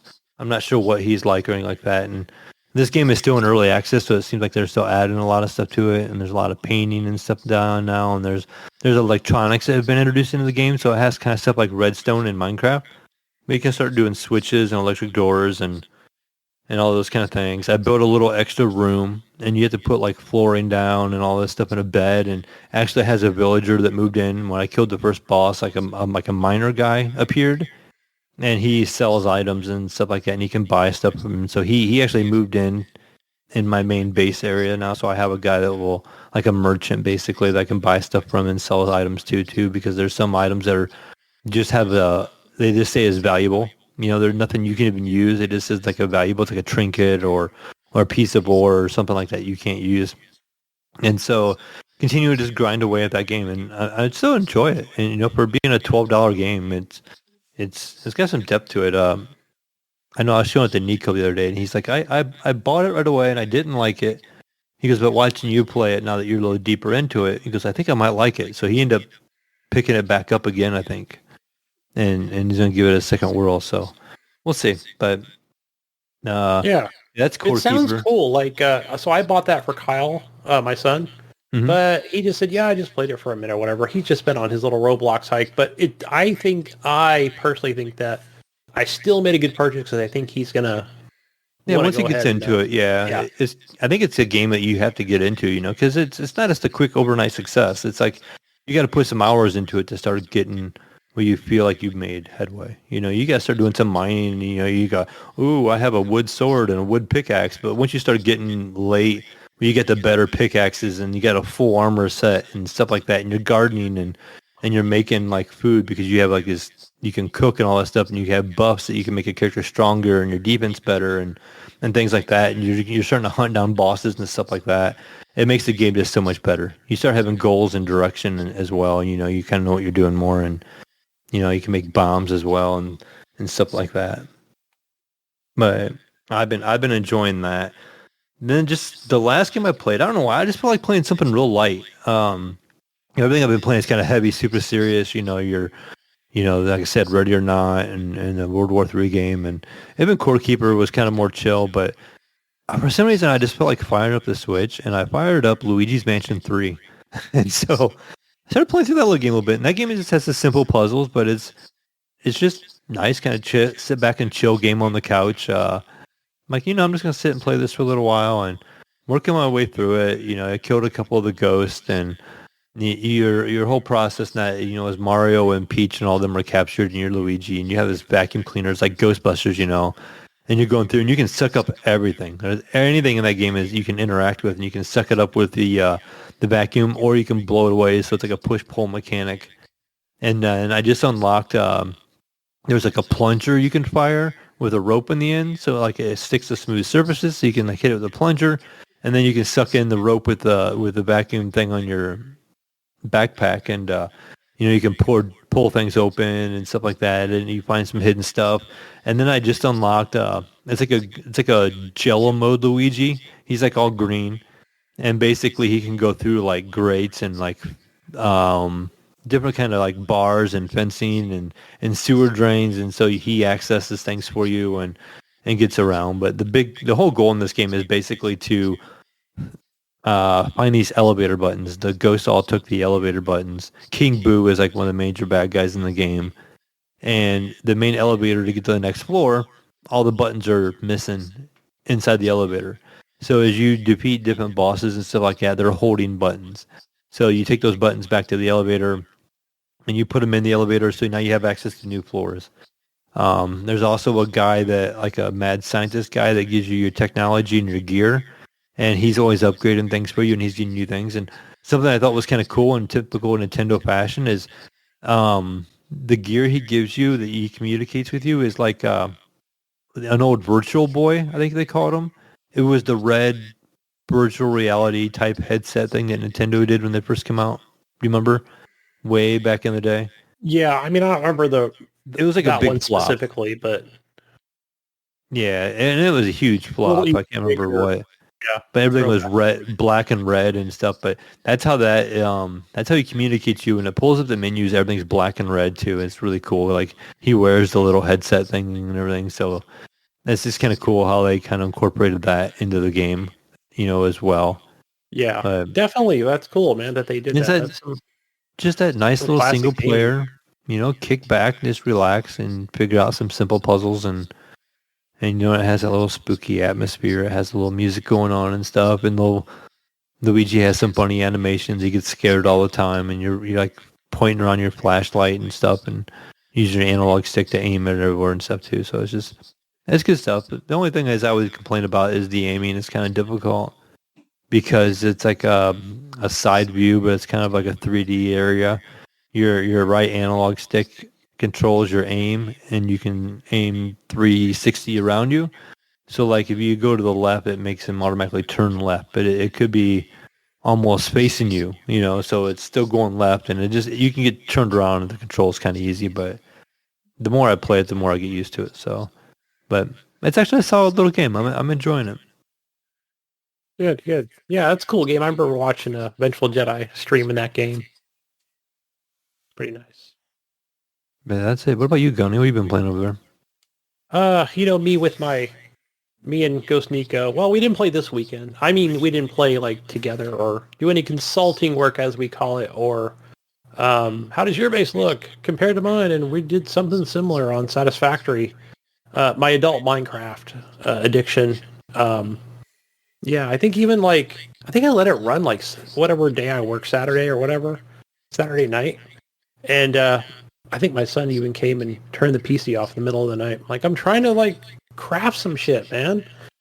While I'm playing something else But I made some more power plants. I'm getting pretty good at that. Where, like, I don't... It's almost like where I'm like, I just know exactly what to do and where to place things and with conveyor belts and... Yeah, whatever it might be, like, I'm using the old YT vids, maybe just kind of get the basics of it, but not so much on how to set up everything, where I'm like, I just know exactly what to do, I've reached that point, probably, 400 hours later. I think I should be a pro at that. But I don't know, the power thing's kind of weird, but yeah, I don't know what to do next, really. I guess just keep making more shit. I know Ghost Nico's gotten, like, nuclear power, with, yeah. And it's weird because he's like, I didn't even use a radiation suit or whatever it's called. And I guess I'm like, well, how did you do it? He's like, very carefully, like, because you can do things at a distance, kind of like Minecraft with blocks, right? It doesn't have to be right in front of your face, to put blocks down. But yeah, I'll reach that status eventually. But but man, just like yesterday, I think, we were talking about recording the show or whatever. And I just kind of stood there at my base because, I made some serious modifications to it yesterday. And I'm just like standing there just looking at this Jesus like, what the hell have I made here, I've got a fucking city, like a metropolis. I mean, not so much like a, but it's like just factories everywhere, Yeah. It's like, yeah, I guess I like this game. But yeah, I'm just trying to make it visually more appealing for me, personally. So, and trains running everywhere. It just needs people, workers. That would complete this game. But yeah, I didn't play any Elden Ring, just a little bit of Elden Ring. Yeah, not much of that. I just didn't feel like getting my ass kicked this weekend. So yeah, kind of off on that one. And the other thing I kind of played the most of was Tiny Tina's Wonderland. Nice. Still early on in the game. And yeah, it's Borderlands, man. But I really like it. It's I could definitely see like a lot of the improvements every time I go back to this game, where it's especially in the gameplay, the shooting itself, right? You're shooting an enemy and they're not, they don't do that same thing. If you remember like Borderlands 2 specifically, but I'm sure they did the same in 3. You shoot it 8 times and it moves to the left, right? It kind of does a hop, hop to the left, or hop to the right, Then you can like, move your cursor over, shoot it more, right? Where now I feel like they're doing like maybe a cartwheel, or they'll kind of duck and turn, and that algorithm seems to like change, right? So it's not just the same fucking thing every time. And especially when now, like where you might shoot an enemy and they're getting staggered, where, wow, Borderlands games never did that. They would just kind of like just stay in that same spot, right? Shooting back at you or whatever. And especially when you've got like a really cool gun, like, like a really powerful shotgun, or, when you're shooting them, man, they're just like going back like Terminator style, almost, right? Where they just get staggered back, boom, boom, boom, boom, It just, to me, I like those sort of things, right? So I want to feel like that gun is making that impact, and they do an amazing job at that. But, I mean, there's no grenades now. Now it's more like, hey, throw a spell out, It might be like a little, like I think the one I have is like, it's like a serpent or something like that, where, it's almost like that cobra snake style type thing. Yeah, what's the RB? I forgot what that is, on there. Oh, so it's almost like this triple shot of, like a crossbow or whatever. So, and that's pretty tight. So, yeah, man, it's more fucking Borderlands, but it's got, just a way more improved version of it, and a good story overall. Yeah, I'm enjoying it. Just my regular fucking class that I'm playing. The hell's even like the character's name, but doesn't matter. It's fun. I love to shoot shit. I think now I've got like this mushroom sidekick, that's like my companion. So I'm trying to think of what that thing even reminds me of. Like, damn, who's that famous like DJ? Mayo, probably the most famous DJ, that's out there. I have no idea. Anyway, so that's what he reminds me of. Just like the face, he's like almost got like that, like this mask on him or whatever. You can kind of interact. Is that, are you thinking like Marshmallow? No, not Marshmallow. Who's the guy with the X's on his head or on his face? Deadmau5? Yeah, Deadmau5. I haven't seen that guy in forever. I used to see him on Twitch all the time. But yeah, it's almost like he's almost like that, but he's like, and he just kind of like, he'll just run around and like try to like, bite the enemies or something. I'm like, what the fuck, dude? But it's kind of cool because he'll come around and he will distract the enemy. Like he's like, and it's not like he dies or anything, or I haven't seen him die. Because even the enemy is like, dude, like, stop biting me. Like, what the fuck? I'm trying to kill your buddy over here, And I might even be at a distance, with some kind of like sniper rifle. So, you can run around, pick up these dice like, Dungeons and Dragons. And that usually just will drop like some cool gear. Or sometimes not, just regular green. But once in a while you get a purple. So, yeah, I'm only like, I don't know how long, but somebody said, after hour 5 or something, like it opens up more. I mean, I guess, like, it just seems like they're small areas. And I really don't mind that they are smaller areas. So it's almost like get in, kill a bunch of enemies, move on to the next part. So, yeah, it's good so far. What's up, dear?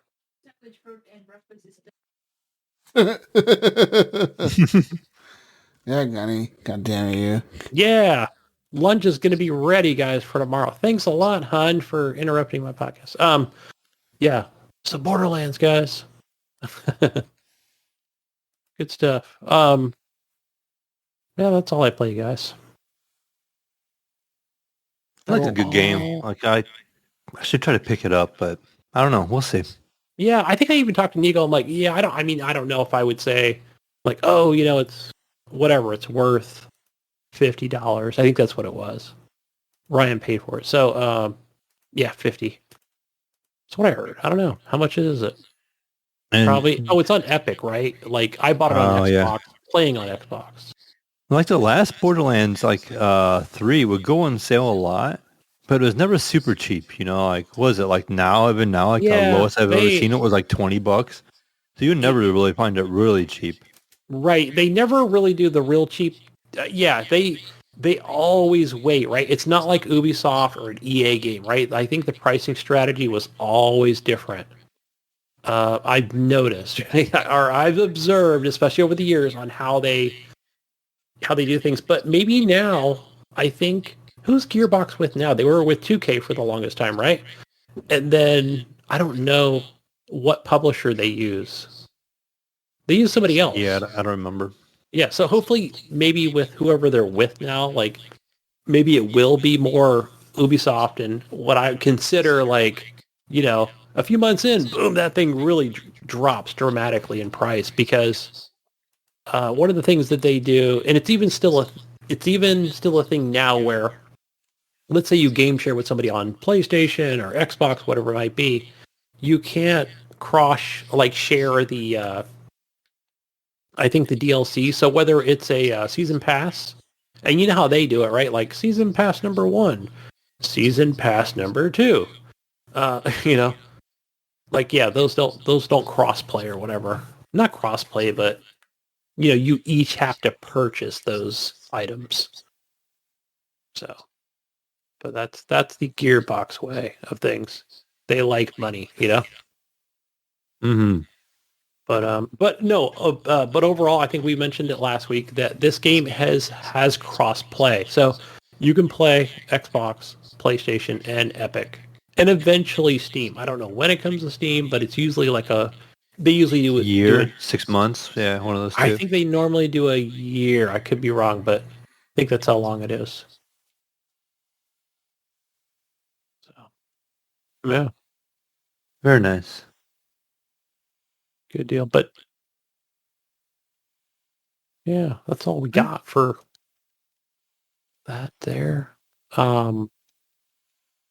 What else we got here? Oh, let's move on to, what time is it, Jesus? It's news time. The news, it's here, folks. Get ready. What do we have first on our list, or second, or third? First on the list is big news from last week. PlayStation unveiled their Game Pass competitor. Okay. Oh, yeah. What's Excited? it called? What are they calling it? I don't even know. Okay. Let me tell you the breakdown here. PlayStation Plus Essential. This is the same benefits that PlayStation Plus members are getting today. You get 2 monthly downloadable games, exclusive discounts, cloud storage for save games, online multiplayer access. There's no change for existing PlayStation Plus members in this tier. The price continues to be $9.99 per month, $24.99 per quarter, or $5.99.99 or $59.99 yearly. So it's the same. That's just regular PS Plus at this point, right? PS Plus Extra. Okay, Extra. Ooh, the extra. This sounds great. What do we get on the extra, Jesus? This provides all the benefits from the essential tier, which is pretty much okay. And it adds a catalog mail of up to 400 of the most enjoyable PS4 and PS5 games, including blockbuster hits from our PlayStation Studios catalog and third-party partners. Games in the extra tier are downloadable for play. The price in that is $14.99 a month, $39.99 per quarter, or $99.99 a year. Now, Mayo, this is for you, Mayo. Okay. There's PlayStation Plus Premium. Oh, even better. So with this, it provides all the benefits from essential and extra tiers. You add up to 340 additional games, including PlayStation 3 games available via cloud streaming. A catalog of beloved classic games available in both streaming and downloadable options from the original PlayStation, PS2, and PSP generations. This offers cloud streaming access for original PlayStation, PS2, PSP, and PS4 games, offered in the extra and premium tiers in markets where PlayStation Now is currently available. And then customers can stream games using PS4 and PS5 consoles and PC. Time-limited game trials will also be offered in this tier, so customers can try select games before they buy them. The price for this tier is $17.99 a month, $49.99 a quarter, or $119.99 a year. So, man, what do you think? Well, I mean, it sounds okay, but I mean, I don't think it's like a Game Pass killer. I feel like it's a lot of the stuff that they had. Almost to me, it just feels like they just made their PS Now more accessible. You know, like the PS Now had pretty much all those games, right? Yeah. And that's just pretty much what everybody's getting now. Like they just kind of pushed PS Now on everybody. Yeah. And that's about it. Like this is our solution. And honestly, Jesus, a while back when I thought I was going to get a PS5 last year, I think we went to a key website and I bought a year of PS Plus. Yeah. And that actually renewed the other day on me. So it's been 1 year. And I actually called it and had them reverse it, and I just canceled it. I'm like, you know what? I haven't picked up a PS5 yet, and I don't know if I'm in a hurry anymore to pick one up. Everybody I talk to either A, sells them, or B, just waits. You know, they're like, oh, yeah, they're okay. I mean, they're good, but they collect a lot of dust. You know, I've heard different people. I've heard Vitterholic, say like he sold his. Jesus, he sold yours. Different people, like, I've heard just they sell them. I mean, they have good games. It just, they're still, you can get the PS4 version. So part of me even said, oh, maybe I should just wait and get a PS4 for now, just to hold me over. I'll find a PS4 Pro or something. Yeah. And, but I hate to buy a Pro when it's, like a used Pro is like $300 when I could pay an extra $100 and get a digital. Get a 5. Yeah. So I'll probably just chill and wait. When I find one, I find one, and then I'll just go from there. But, I mean, the Plus, it sounds okay if you have a PlayStation and that's your only option. I guess you could probably take advantage of it because you're already paying for the online service anyways, right? 'Cause don't you have to pay for the PlayStation Online? Yeah. As far as I remember. PS4. So, I mean, I think Xbox, same thing. it's kind of a no-brainer, I guess, if you're a PS user already. But I don't think if I was a Game Pass subscriber, and I wouldn't be looking at it going, I need to buy a PS5 because of what it offers. Or even as a PC gamer, like for me to like keep that subscription, I didn't even use the PS Now on PC. Like I didn't really feel like, all the games you couldn't really control. Like they would stream to you at a certain video quality. but you didn't have any control over that, So like those games would stream to you at 720p or 1080p, where I'm over here on this 1440p or 4K monitors or whatever, and I wanted a little bit higher resolution, and when the game streamed, they didn't look as good because when you run a 1080p resolution on a 1440 monitor, it looks a little grainy, like it just does not look nearly as clear, and so the games kind of bugged me when I tried it, years ago, and so to me, I don't really see myself jumping on anytime soon, just play it on my PC. I'd rather just buy the games when they come to PC, like God of War and The Last of Us and all that kind of stuff. When it comes to PC, play it on there. Death Stranding, I'll support them that way. Maybe they'll continue to bring these games over a little sooner, hopefully, and go from there. But I mean, the one I really want to play, though, the one I really feel like I want to play is Spider-Man. Like that game.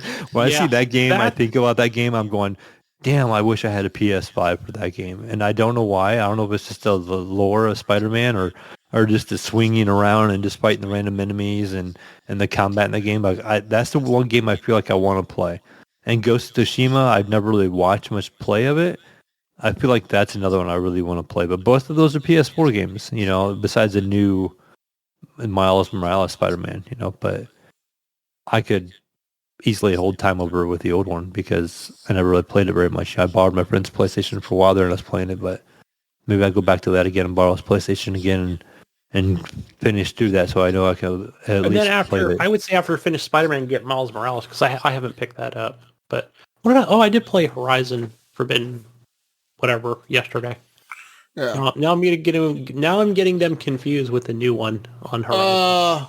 Big news for the PlayStation members. If you are a PlayStation Plus subscriber already, when this goes live in June, apparently PlayStation Plus members will convert to PlayStation Premium. So what if I'm not a PlayStation? What if mine expired, but I did buy it tomorrow, PlayStation Plus? Will it also? Yeah. It should, right? Like if I bought it. As long as you buy it before the day it goes live. Okay. It will convert. So you can save if you buy a year of PlayStation Plus, and I'm assuming log it in the week before this goes live. I think I saw... It'll convert over, and I think you can bank up to 3 years. Okay, I thought I saw somebody on Twitter say yesterday 2 years, but that they can bank on it. Maybe 2. I don't know how long it is. Maybe I know Xbox was 3. Could be that PlayStation's 2. But you could save yourself 50% on the PlayStation Premium, so the fucking expensive one. So there you go. Now, you want to save some money? Bank up those PlayStation cards. Spend money to save money. I like it. Yeah. It's tempting, though. I'm looking at that like, oh, man, I should do that. So then I guess I'm saving money in the future. In other news, Wargaming announces its decision to leave Russia and Belarus. Over the past weeks, this is the statement they released. They said, Wargaming has been conducting a strategic review of business operations worldwide. The company has now decided it will not own or operate any businesses in Russia and Belarus, and it will leave both countries. Effective March 31st, the company transferred its live games businesses in Russia and Belarus to local management of Lesla Studio that is no longer affiliated with Wargaming. The company will not profit from this process either today or going forward. Much to the contrary, we expect to suffer substantial losses as a direct result of this decision. We will be completing the operational transitions with all due speed while remaining in full compliance with all laws and ensuring the ongoing safety and support of our employees. During the transition period, the live products will remain available in Russia and Belarus and will be operated by the new owner. Wargaming has also started the process of closing its studio in Minsk, Belarus. We'll be providing as much severance and support as possible to our employees affected by this change. Despite the magnitude of this decision, we as a company are confident in the future of our business and are committed to delivering quality games to our players. Now, if you don't know who Wargaming is, Mayo, Okay. let me tell you who they are, Mayo. So what kind of games? What I know the name. You ever heard of a little game called World of Tanks? World of yes. Warships. World of Warships, World of Warplanes, World of Tanks Blitz, World of Tanks Consoles. Basically, World of. Master of Orion, which is a sci-fi game apparently. World of Warships Blitz, World of Tanks, World of Warships again. Pretty much World of something. They're all worlds of something. These are the guys that created worlds of everything, okay? War of the Worlds? They create everything, Gunny. So yeah. I might Good on them. Good on them. Get up out of there. Get out of those countries. It's good on them. Shout out to Wargaming. Let's not support a dictator. Fuck no. And not support, but yeah, be in the midst of. E3 2022 digital and physical has officially been canceled after previously canceling its in-person E3 2022 event. The ESA has not confirmed its partners that there will be no digital equivalent of an event this year either, meaning that E3 2022 is fully canceled now and Gunny. Yeah, that's unfortunate. All right. So question here, because I think I missed it earlier in the week, and I just saw some tweets and what was on Discord and things like that, and I'm like, wait, what happened? What do you mean? Is this a joke? But yeah, apparently it's not. And no, it's not. I mean, we saw what happened with the health crisis over the last couple of years. So what do you think, Jesus? What do you think for 2023? Like, is this kind of it? We're done. This is finished, like as an official thing, or do you think there's still a chance of something to come together in 2023? No, see, right now we're in the midst of the. What do you mean, like the pandemic's still going, but like we're barely right now. We're at the point where shit is barely getting back to normal, right? Right, guys? It's barely. I think so. One of the things they talk about is that great resignation, but it's more of that great. What do you call it? Just. People not, leaving one job and going to the next, right? What would, or just taking time off or resigning. We're in the, like, it's the beginning. Permanent vacations, retiring. This is the beginning of shit going back to normal. So I believe that next year they'll be back probably. And they already said that they will be back next year. So, I mean, I think they'll be back. I think they'll have a good showcase. I think it'll be E3 again, and people will be in full force wanting to go to E3 next year because it'll be like the big E3, because it's like the E3 since like what, 2019 now? Yeah. Something. Yeah. Fuck was the last E3? It's a long time ago. Jesus. I want to say it was like 19. Forever. God damn, 2019, dude. Wow.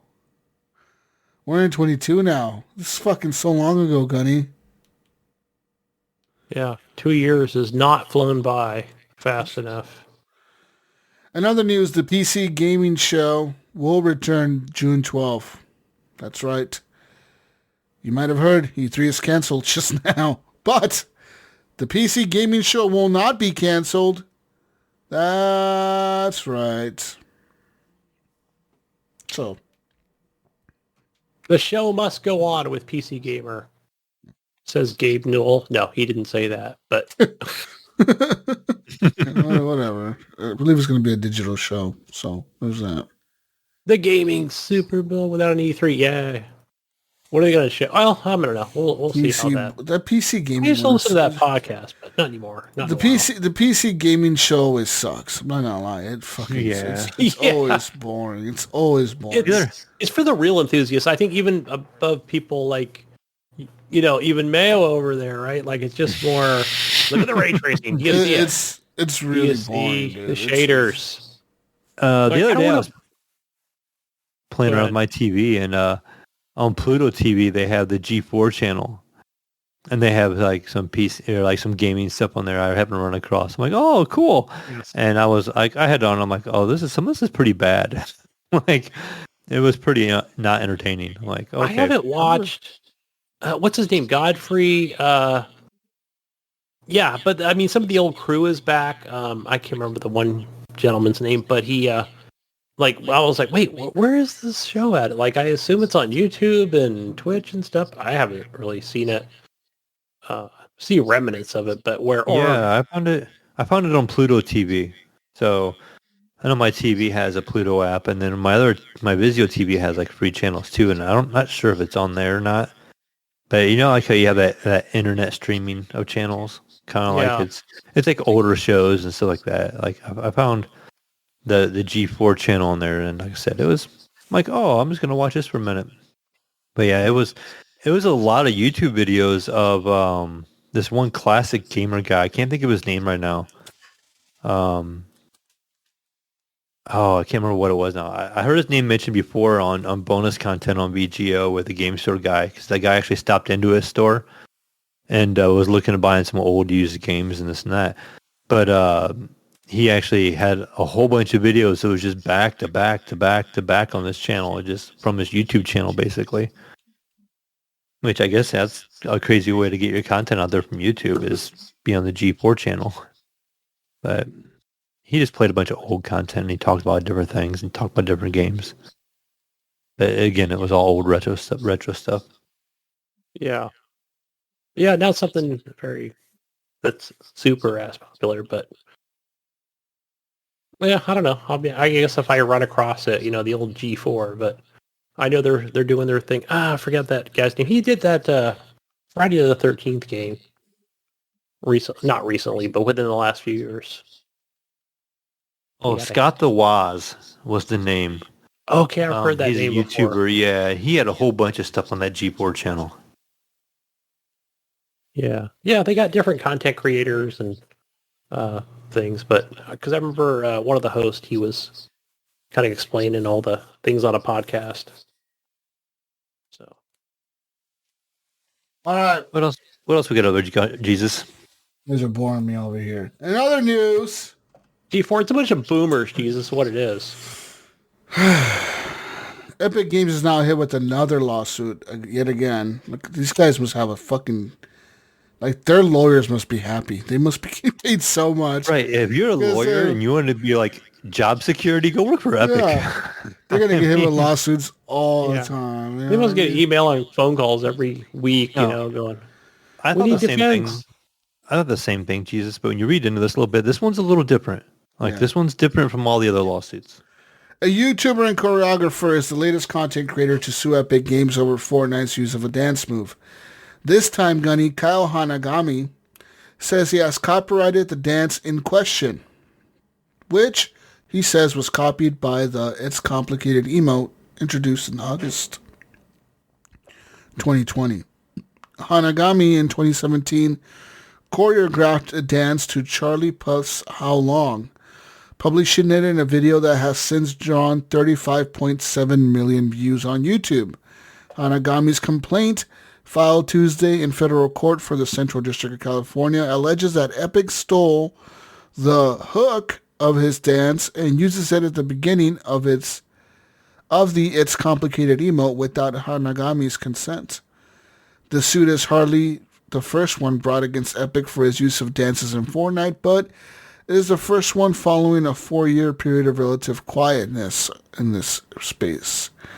After a rash of suits filed in 2018, a Supreme Court decision caused law firm Pierce Brainridge to withdraw several cases it represented at the time. But a big difference between those cases and Hanagami's complaint is that Hanagami actually has a copyright for this dance in question, Gunny. To illustrate the point, Hanagami's lawyers created a side-by-side video showing the dance moves they say Fortnite has copied. Not only do the moves appear to be identical, Fortnite's unofficial wiki on fandom.com says the dance is based in part on Hanagami's choreography. That said, the emote continues with dance moves that are not similar or They're not similar to or developed by Hanagami, nor does the emote include the song that Hanagami choreographed the dance for originally. Holding a copyright to a dance move is only part of the legal battle. Dance copyrights are notoriously complicated, leaving a wide area for creative expression that are still fair game. Legal and artistic concepts like creative use in addition to the choreography play important roles as well. Generally speaking, a dance work that violates a copyright must be found to copy most of the original work, rather than just a few moves or one section of the move. Hanagami's lawsuits ask for a court order preventing Fortnite from using its complicated dance move, unspecified statutory and compensatory damages, and legal fees. So, I don't know. Okay. If a part of this dance was used, do you think it's going to hold up in court? I don't know. If it's just a part, probably not. But it's, it hasn't yet. It depends they've on... had a different one, but this one was copyrighted. So like the other ones before, Fortnite was getting sued left and right, a while back when they were starting to do all those emotes and all those things. I don't think any of that stuff was copyrighted. I don't think. Now, can they prove that like it's a direct copy of what they were doing? Did they vary it enough, or did they add something to it, or something like that, to where they make it their own? I don't know. For how many seconds, I guess, or like I said, it's at the beginning. Yeah, it's so hard to. I guess I'd have to see it. I didn't even watch the video, but I'm watching the video, and it's like literally the same fucking move. It is.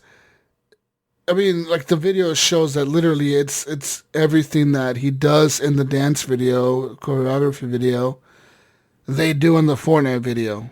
The same hand movements, the same finger movements. It is literally the same. The same foot. Everything's the same. The foot movement.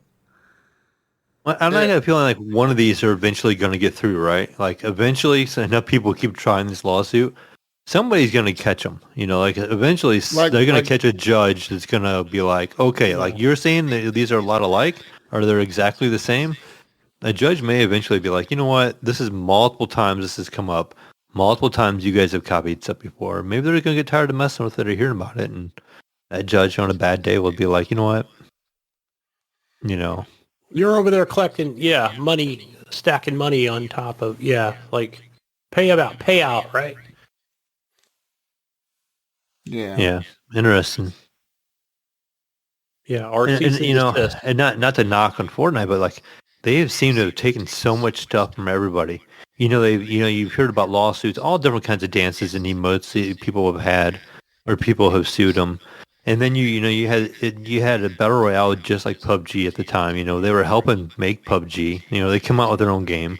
And then, Apex comes out with a mode, and then it's boom, it's something like that in Fortnite, or another game comes out with a mode, and boom, it's in Fortnite. Like they're very good to adapt anything into Fortnite, and it's a very open world, and it's awesome that they can do that.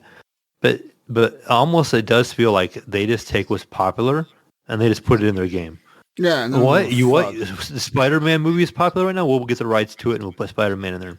Yeah. Which they can do that legally. But when you start taking dance moves from other people, or say modes like game modes from your competitor, then that's a different story. Like what was it? Like they didn't have vehicles in the longest time, and then something had vehicles, and then they had the respawn beacons was another thing that came up recently. Like they were talking about like how Apex has a portable respawn beacon, like when you play the Battle Royale version of Apex. And now that's introduced, I guess coming to Fortnite, again, it's almost kind of like that makes sense in that kind of game, but like it's just convenient that every time somebody has something like that in their game, it ends up in Fortnite right away. Like they have the people to throw it in there, and it makes the game better. I'm not denying that, but it's just crazy how fast they can take somebody's successful idea in another game and just add it to their game. Like it's like we came up with a game right now, and it was like some kind of battle royale type thing, and had some kind of very unique idea. It could very well end up in Fortnite a month later. You know what I mean? And then better probably. They improve upon it. Yeah. We can sue Epic. You know what? Epic Games. Epic is the Apple of video games. They kind of are. They kind of are. Yeah, because Apple takes everything that a lot of other companies do, and then they do it like 3 years later, but they make it better. And everybody just adopts it after they do it. You know what I mean? Mm-hmm. Everyone thought that touchscreens were stupid when they first came out with it. Then now everything's a touchscreen. Everyone thought that tablets were fucking stupid when they came out with it. You know, then now everyone has tablets. You know, everyone thought that making like a no headphone jack a thing on your phone was like the dumbest fucking idea ever. Still mad when that happened. I remember like when those were coming out. Yeah, people were like, "Oh, you know, what? No headphone jack? What the fuck?" And now nothing has a headphone jack. Everything's Bluetooth. Yeah. So like, yeah, like Epic is the same fucking thing, right? Like they're the Apple of video games, dude. In other news, Activision Blizzard officially settled for a federal sexual harassment suit for $18 million. Yeah. A judge approved an $18 million settlement between Activision Blizzard and the U.S. Equal Employment Opportunity Commission Tuesday that resolved the federal sexual harassment lawsuit faced by the video game publisher. The company still faces multiple suits from shareholders, former employees, and the California Department of Fair Employment and Housing. U.S. District Judge Dale Fisher said during the March 29th virtual Zoom hearing that on the settlement that she couldn't stop anyone from filing any appeals, but her intent was to sign the agreement. And says here pretty much anyone who worked at Activision between September 1st, 2016 to the present day can submit a claim specifically about sexual harassment, retaliation, or pregnancy discrimination. The EEOC settlement is opt-in only, so claimants have to submit paperwork to be considered for any relief. Those who chose to become a part of the EEOC settlement will be waiving their rights to be part of the California State Agency's lawsuit on the specific issues of harassment, retaliation, or pregnancy discrimination. If they have other claims, for instance, pay inequity, which isn't covered by the EEOC agreement, which with Activision Blizzard, these former or current Activision Blizzard employees can still continue with the California state suit. Each individual's case will depend on their experiences with the company. It says here, you don't get to double dip. That's the reality of these settlements, said Anna Park, regional attorney for the EEOC of LA District. There's been a lot of confusion around that. We want to encourage everyone to make a very informed decision.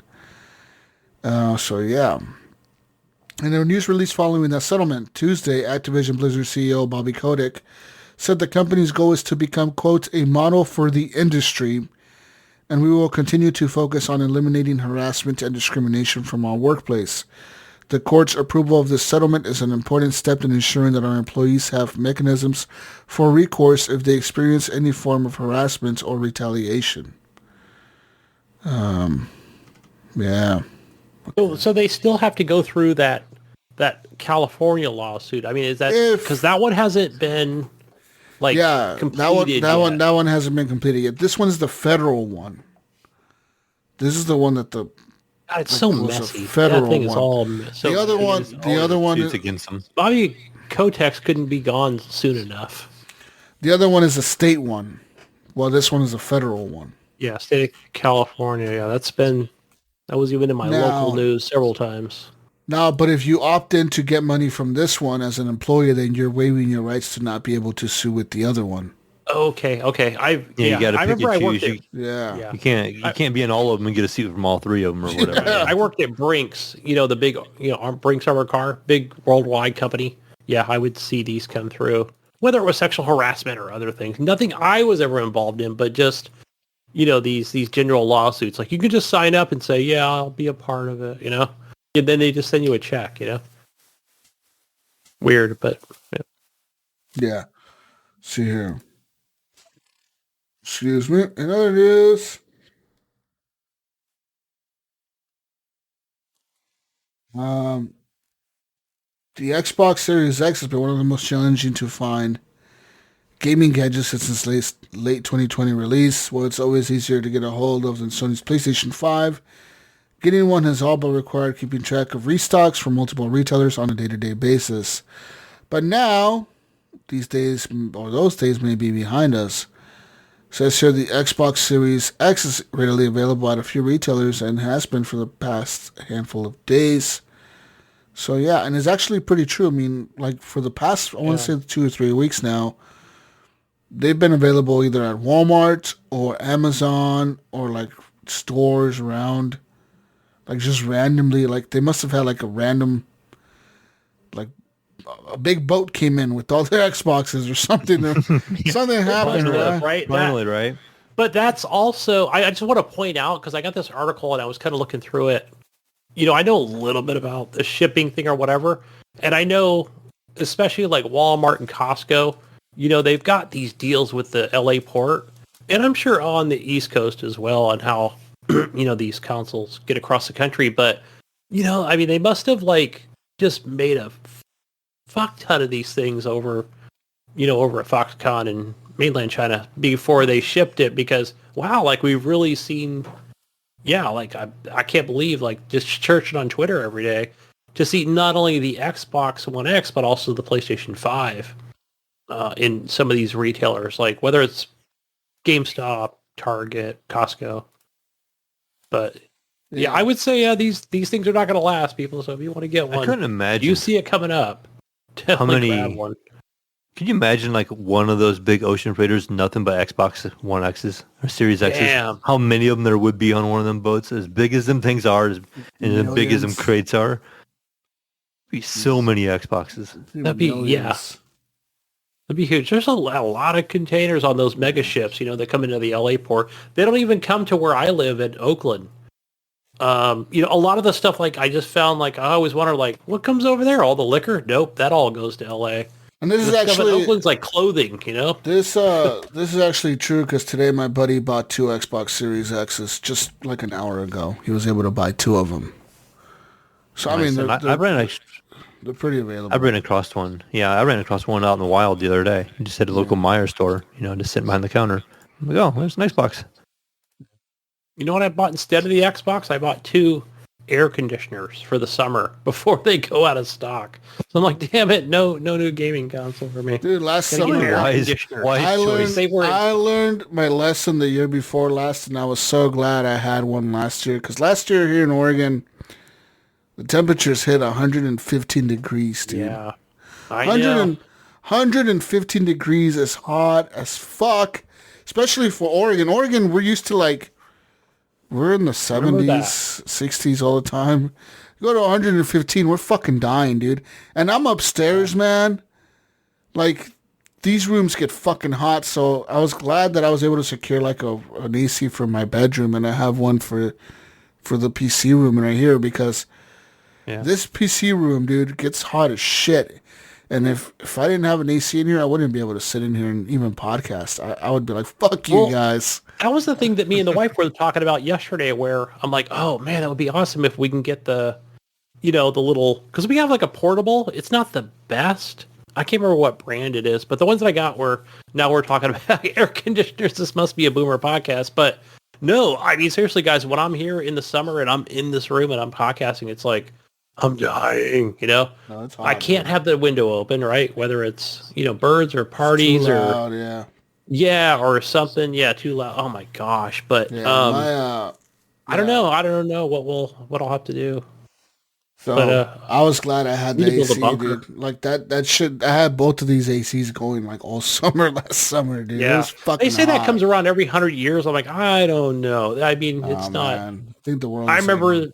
The world is having ending. Some days where the world is gonna kill us, Gunny. The world is ending. The world is ending. People, like, forget about the Great Reset and world power thingamajigger.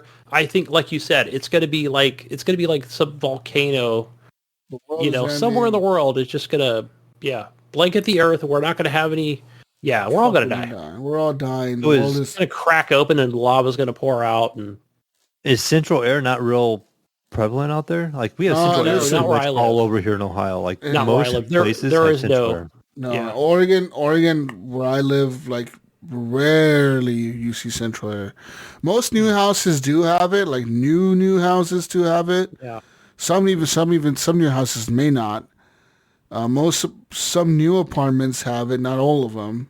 Yeah, Most, right. The newer ones have them. Most everything else. I live in an you see, older though, 80s one. Most everything else you see though is not. There's no AC. Because I'm near the coast. Central. Like I'm 40 minutes away from the ocean, but still.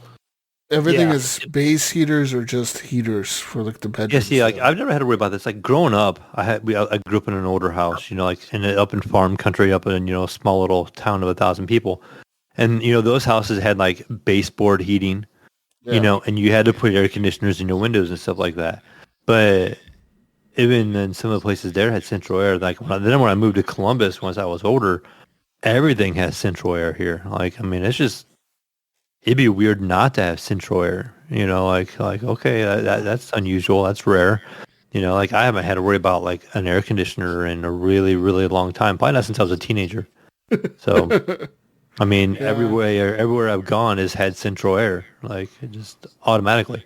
Yeah, like we talked about it before on the show, but I know where, like Sean Fuller, I was speaking to him specifically where he's in that Central Valley, It's desert, man. We're talking, 115? Yeah, that's like every day in the summer. That's normal. 112, no problem. So, like, whoa, if it gets that hot here, yeah, that's, but it's dry out there, crazy. But, where I have my, my other place that I live, the other one that I pay for, wish I can get there, gas prices, but that's some boomer talk for you guys. But it's hot as hell up there. So gotta have AC, Yeah, definitely. But that's my electronics purchases this week.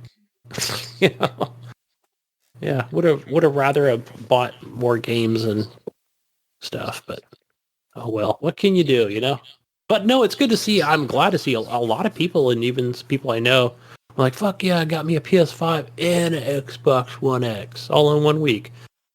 So they didn't have to go through not scalpers, but the, who are they? The bot people, Mm-hmm. So I know a few bot people that know people, they can get them through bots. So let's purchase one. Like, I don't know if I want to purchase a bot, I just call them botters. That's what I call them. Some people I work with. Not directly, but just customers. Like, sure you don't want that PS5? $650, bro. I'll give it to you. I'm like, what do I pay for? Venmo? Or he goes, Venmo or just cash. You can just PayPal it, I'm like, oh, all right, I can never pull the trigger on it. Ask me every week. My last piece of news I have. All right. The official Mayo. The official Formula One NFT game is shutting down. What? F1 Delta Time, an official NFT and crypto-powered racing game that launched back in 2019, has now closed its doors. This is leaving everyone who had spent money and invested into the project probably wishing they did something else with their time. This game was one of the first licensed NFT titles out there years before other leagues and sports got into this. They announced their closure on March 15, giving users 1 day before the game shut down on March 16th. So, yeah. One of the most expensive NFTs in history sold in this game back in 2019. Mayo.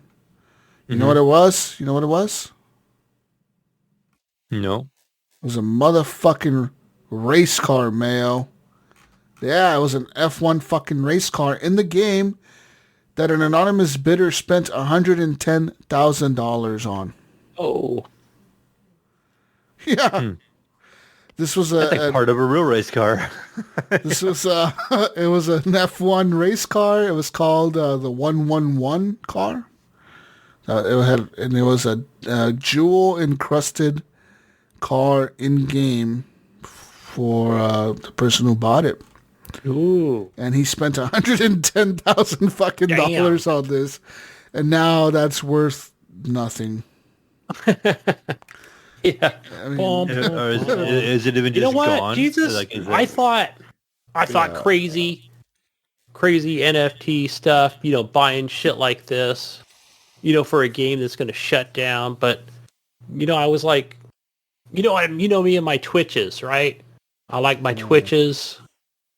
Viewing my Twitches as a boomer.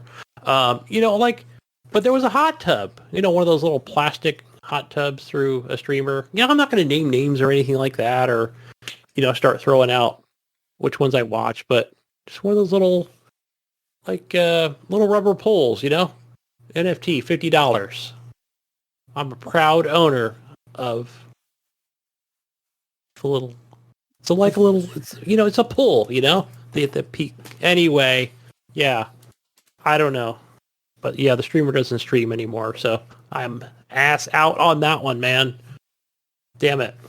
Not making any money. But it's weird because the stuff's still coming, that's still coming away. The other day I was watching TV, and it was like regular TV, and there's this, it was like an actress or something like that. And they were talking about a dress, like she wore somewhere else. And next thing you know, she starts talking about it. She's like, oh, and by the way, she's like, if you haven't bought the real dress, you can buy the NFT version. And they're like, and they showed like this video, like this like person, like this animated figure walking on like a treadmill, kind of like the thing like you would think of, not really a treadmill, but like an omnidirection type thing, like you would see in Ready Player One.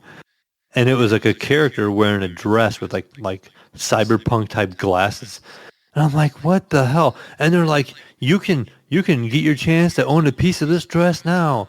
Scan this QR code and you can buy this dress. And they had the QR code right on the TV for you to scan that you could actually purchase from this lady. And they're like, that way you too can live of having this dress. And I'm like, holy cow, like this just literally just a figurine. You know how much this guy spent on this car? How many Ethereum tokens he spent on it? He spent roughly 415.9 Ethereum tokens on this. Okay. Back then, Mayo, in 2019, let's go to 2019 here. The peak for Ethereum, the cost peak was $150. You know how much Ethereum is worth today? One token? A lot. It's a lot, isn't it? It's like thousands, right? Yes. Back then, Gunny, one Ethereum token would cost you $150. Today, that same Ethereum token would cost you $3,300. Damn. This guy, if he was to spend that same money today, if he was to have those tokens today, those tokens would be worth $1,394,496. That means that guy spent in today's money $1,394,496 on a fucking NFT that's worth nothing now. That's just like, I wonder like who this guy is. Like, he's just fuck off money. Like, whatever, man. Well, he was with my friends, When he came out and claimed that he bought this, the guy who he never said his real identity. He just came out and like gave his pseudonym. He said the way he has money is because he was an angel. He was an investor in cryptocurrency back in 2013 and Ethereum. He said he bought a bunch of Ethereum back in 2013 when it first came out. So he probably bought it to like what? Pennies? I mean, he's cutting edge, right? Like he's like NFT race car. People love race cars. It's got a diamond fucking glued on top of it. I bet today he's like, what the fuck did I spend $1 million on a fucking stupid video game? God damn it. Right. I'm never getting drunk and playing video games again. Fuck this shit. Right. Daring a bet with my friends. Yeah. I bet you won't buy that car. It's $100,000. Okay, I'll buy it right now. You know what I mean? Like, fuck, dude. That sucks. That's a lot of money, dude. That is. Wow. To me, it's a lot. To me, it's crazy to think that an Ethereum token, you could have bought one for $150 just 3 years ago. And right now you would have $3,000 off of that $150. You know what I mean? Mm-hmm. Isn't that fucking crazy? You never know what's going to take off, what's not, Yeah, it's nuts. But, yeah, that's all we have for news, man. It's getting light over here and on the West Coast here. Let's move on over to the console corner here for PlayStation Plus. Just regular old Plus here. We've got 3 games. Slay the Spire. Great game, great card game. Single player. Yeah, definitely recommend it. Second one is Hood, Outlaws and Legends. Not something I ever purchased. I know it got a low rating overall throughout all the systems that it's on. And the third one is SpongeBob SquarePants Battle for Bikini Bottom Rehydrated. So yeah, you get 3 games. I didn't get any details on which one is for PlayStation 5, but yeah, either way, go check out all 3 of those for your PlayStation Plus subscription. Xbox Games for Gold, and that includes probably premium Game Pass members as well. You have a game called Another Sight, and your second game is called Outpost Kalaki X, which is an old Xbox 360 game. Over on Game Pass, you do have some bangers over here, so forget about Gold. You have MLB The Show 22, which is made by Sony, San Diego, and Cricket 22. Some cricket, mate. I always think of a cricket bat, eh? Wouldn't want to have to fight with that thing, you know? It's something I can honestly say I've never played as a cricket game. I've never played one either. Maybe I should just download it just to try. I've seen it. I've seen... what is cricket? Isn't it? I just couldn't even tell you like the exact rules of cricket. Gunny said you have a bat looking thing. Cricket bat, mate. You hit the ball, eh? But it's not Australian. It's English. I don't have my English accent out. But I always think, is it something like, is it more India cricket rather than English or South African? I'm not even sure where that thing originated, but it's not here in America that I'm aware of. So we play American sports around here. Yeah, we play football, basketball, baseball, not cricket. We don't try to hit a little ball through fucking stupid, like a little bridge, shit. You know? Yeah, it sounds stupid. But the only thing that makes me want to maybe take a nap when I watch it is maybe golf, you know, be the closest thing. Golf is all right. I like to watch golf sometimes. Yeah, it depends. Baseball I'd much rather play it. Baseball, I like to watch in person. We'll not watch it on TV, but going to a game is actually kind of entertaining. Yeah, you like getting hit in the face. You like getting hit in the face with baseball, Gunny, Mayo. No. More like a hockey stick. You know. I saw a video that's like the other day I went on YouTube. I started watching videos of people in baseball stadiums getting hit with fucking foul balls. Yes. That shit happens a lot, dude. Oh yeah, you gotta be cautious. You know, you gotta be aware. It happens a lot, like a lot. Like old ladies and shit getting fucking black eyes from fucking. Like, is there a waiver you sign when you go to a baseball game? Like, if I get hit in the face with the baseball and it breaks my nose, I promise to not sue you guys. I don't think I've ever signed a waiver in any of the games I've gone to, so I don't think there is. You probably sign it when you buy the ticket. You probably get tickets to the next game. It might have something. You get an icy, a little icy cone for one to put on your eye, and then one for your kid. And maybe a free hot dog or something, and some coupons. I mean, those balls come fucking fast at your face, all right? That's what she said. But I mean, they come really fast at your face, okay? And they smacking you in the nose or breaking it and shit. I mean, what's happening? I mean, pay the fuck attention. Get off your phone. You know, your face is not the mitt, right? You're supposed to duck or turn. But what if you duck and it hits an old lady behind you? That's true. That person. I've seen those videos where people are like, "Whoa!" And now people think you're the asshole because you got out of the way and they hit the old lady and almost killed her. You're supposed to take the team, young man. Yeah, you're supposed to put your hand up and catch it, bro. Break your fucking fingers. Trying to catch a fucking baseball. Yeah, I don't know what's worse. Like you guys in the background stuff, what my daughter went through this week. I'd almost rather take a hit from a baseball than what she got hit with. Yeah, she got hit with one of those like metal frisbee things from like the discus from track and field. Yeah, so she's on the discus team. Yeah. And what she was doing, she threw her disc and she went out to go get it for practice. And when she was out on the field, one of her teammates come up and threw hers without paying attention that my daughter was still on the field.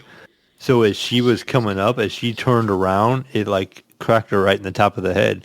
Luckily, it like didn't get her in the face. Like it missed her face, probably by how many 6 stitches? inches. She only ended up with 5 stitches, but the cut was like 2.5 inches long, 3 inches long, and it split the top of her head open pretty good. Wow! And even there, all the nurses and stuff at the place when I took her to the urgent care were like, "Oh, that's a lot deeper than what we thought it was," And but but I don't know how that works because she had a cut a while back. She was ice skating, and she fell, and her boyfriend's skate went across her hand, and it like cut above her knuckle, and that was only like maybe like a 1/2 inch cut, and she had to have 7 stitches for that. And this other cut on the top of her head was like 2.5, 3 inches big, and it was only 5 stitches. So I don't know how that works, but it was a mess. But it did not sound like it would probably feel too good. The metal discus probably hurt pretty good. So we'll find out. I'm assuming she has a concussion. She hasn't said anymore. They checked for it, but they said it could show up later. That's gnarly, dude. Yeah, I'm glad she's okay or got it in the side of the face and not in the right. face. Yeah, that could have been a mess if she would have got it in the face. Oof. But yeah, careful out there, people. Especially with I wonder what a cricket bat can do, or one of those right? balls. Yeah. I'm gonna go watch YouTube videos on that. We gotta find YouTube videos of the gnarliest sports injuries from balls from games. Oh man. Anyways, what was the one where I'm stuck on this subject now. Remember the NASCAR event where the tire flew into the stands? Oh yeah, I do remember that. And all them people, I don't remember if it killed people or people were hurt or what. I just remember it's like a car, it's like a NASCAR, and the tire flew into the stands. Yeah, that'd be worse than a baseball. Probably a 200 mile an hour car and a tire coming at you. Yeah, big ass fucking tire coming at you, dude. That would be crazy. Yeah, fuck all that. I know getting out of the way of that one probably. Fuck no. No, hell no. Right. You wouldn't even see it coming. You would just be like, what the fuck's happening? Boom. I was just drinking my beer and boom, I'm here, Lordy. What the hell? All right, guys. Last piece here on Epic Launcher, the Epic Store. You've got 2 free games. You've got City of Brass, BRASS, and Total War Warhammer. So, great game, came out a while ago. I think that was on Game Pass a while back. So, but now you can own it. Total War Warhammer. All right, enough of the console corner and free games. Moving on to the community questions. And our first one comes from Andrew. Andrew D. He asks, what would someone put in the dryer to have someone else get temporarily stuck? Asking for a friend. My gosh, like, what would you put in the dryer? Okay, probably, yeah. Well, first it depends who you're trying to get stuck in the dryer, right? Don't you have to, like, appeal to that kind of person? Yes. So I'm already thinking, like, if it's your wife, that might be one thing. Or if it's a buddy, that's another thing. I know, because I'm already thinking of, like, I don't know why I thought of myself here. Kind of weird, because I was thinking, like, maybe if you put, like, a chocolate donut in there, I'd probably, yeah. I don't know. That seems silly, but I'd probably try to reach in there and grab that chocolate donut, Jesus over acting like he knows the answer to this question. Because I'm like... You don't get it, do you guys? I don't. You guys don't get it. No, is this something that's trending right now on Facebook or something? No, Gunny. It's related to, like, porn, dude. Yeah. No, I figured that out. Jeez, wow. Way over my head. I never would have guessed on that one. It shows how you boomer you are, Gunny. Fuck. Yeah, it's a porn-related question. Let's put it that way. Okay. Man, and see, I turned this into food with chocolate donuts. What's the fuck? I don't know. I'm not going to answer this question. So, chocolate donuts, Andrew. He's like, typical Gunny. Yeah, he knows me. But he knew it would go over your head. He was expecting he knew. You got me, Andrew. Fucking Johnny don't, man. Brian Tolt Jr. Did anybody else pre-order Teenage Mutant Ninja Turtles, the Cowabunga collection? Yeah, I should ask Ryan if he pre-ordered that. He was probably back into that back in the day. So I have a question for Brian. This is more like the section where we ask you, did you pre-order the new Lego game? I know he's on the Xbox, so I'll probably be seeing him and the kids playing that. When I say kids, are probably getting older now. But, the new Star Wars one? My son wants me to buy Star that Wars for him. Saga. Probably Saga. Man, those are good, though. I heard they're good. I think if I had more time and... Those games always... Traveler's Tales, they always make those games look so good. Well, the old ones are on Game Pass, right? If you've never played them, Jesus, you said you heard they're good. So, and once in a while they even get WB or whoever even gave those games out back ago. Hell, I still own them. So even some of the physical ones I've got for Xbox 360. But yeah, I own a lot of them even on Xbox One. But I think ever since we started this podcast, I think I've not played one Lego game. Yeah, where I'm like, I'm going to play a kiddie game like that. But man, some of them are really good. They've got a decent story. Lego Batman, probably one of the best. Lego Batman 2, I think, just had a fuck ton of content to it. Hours of gameplay for that. Not on Game Pass, but I think they're on the Epic Store. They're giving away on the Epic Store at one point in time. That's where I have them. I think I have them all in my Epic Store library. They were doing it there, and then Xbox was, and probably Sony too. PlayStation was probably giving away as well. Really? They're having a fire sale from... My kids played all of them. Yeah. I think the last one I played was Marvel 2. For Xbox One, yeah. I played a lot of them. Played a ton. Indiana Jones, you name it, all of them. I always wanted to play Lego Marvel Undercover. Remember that was a Nintendo... I think that was a Switch. Hell, that might even have been a... Damn. That might have even been a Wii U launch. Not a launch, but more of a exclusive for 6 months or something. Crazy how I know all these things, but I was like, I want to play that game. But yeah, I think they had Lego Worlds. That one didn't do too great, but I mean, the other ones are all awesome, So yeah, Traveler's Tales, they make great games. I mean, the same formula, but yeah. Speaking of Batman, man, I want a new Batman game. I know they keep whatever. They'll say, it's been fucking delayed or whatever. It's coming out next year. Everything's next year. Just put that on the calendar. I don't even get excited anymore. But yeah, I'm sorry, guys. Rambling on over here. I think that's all we have for the community questions. All right. Peace out, bro. So surprise, but first, go to Manscaped and use promo code HGP20 and get 20% off your next Manscaped purchase with free worldwide shipping. That's right. Manscaped.com. Promo code HGP20. And head over to Redbubble. Get yourself some nice shit. And that's it. That's all I have. Peace out, bros and sprouts. We'll catch you on the next week's edition of the Horrible Gamers Podcast. Betty keeps signing out. Bye. Yeah.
Get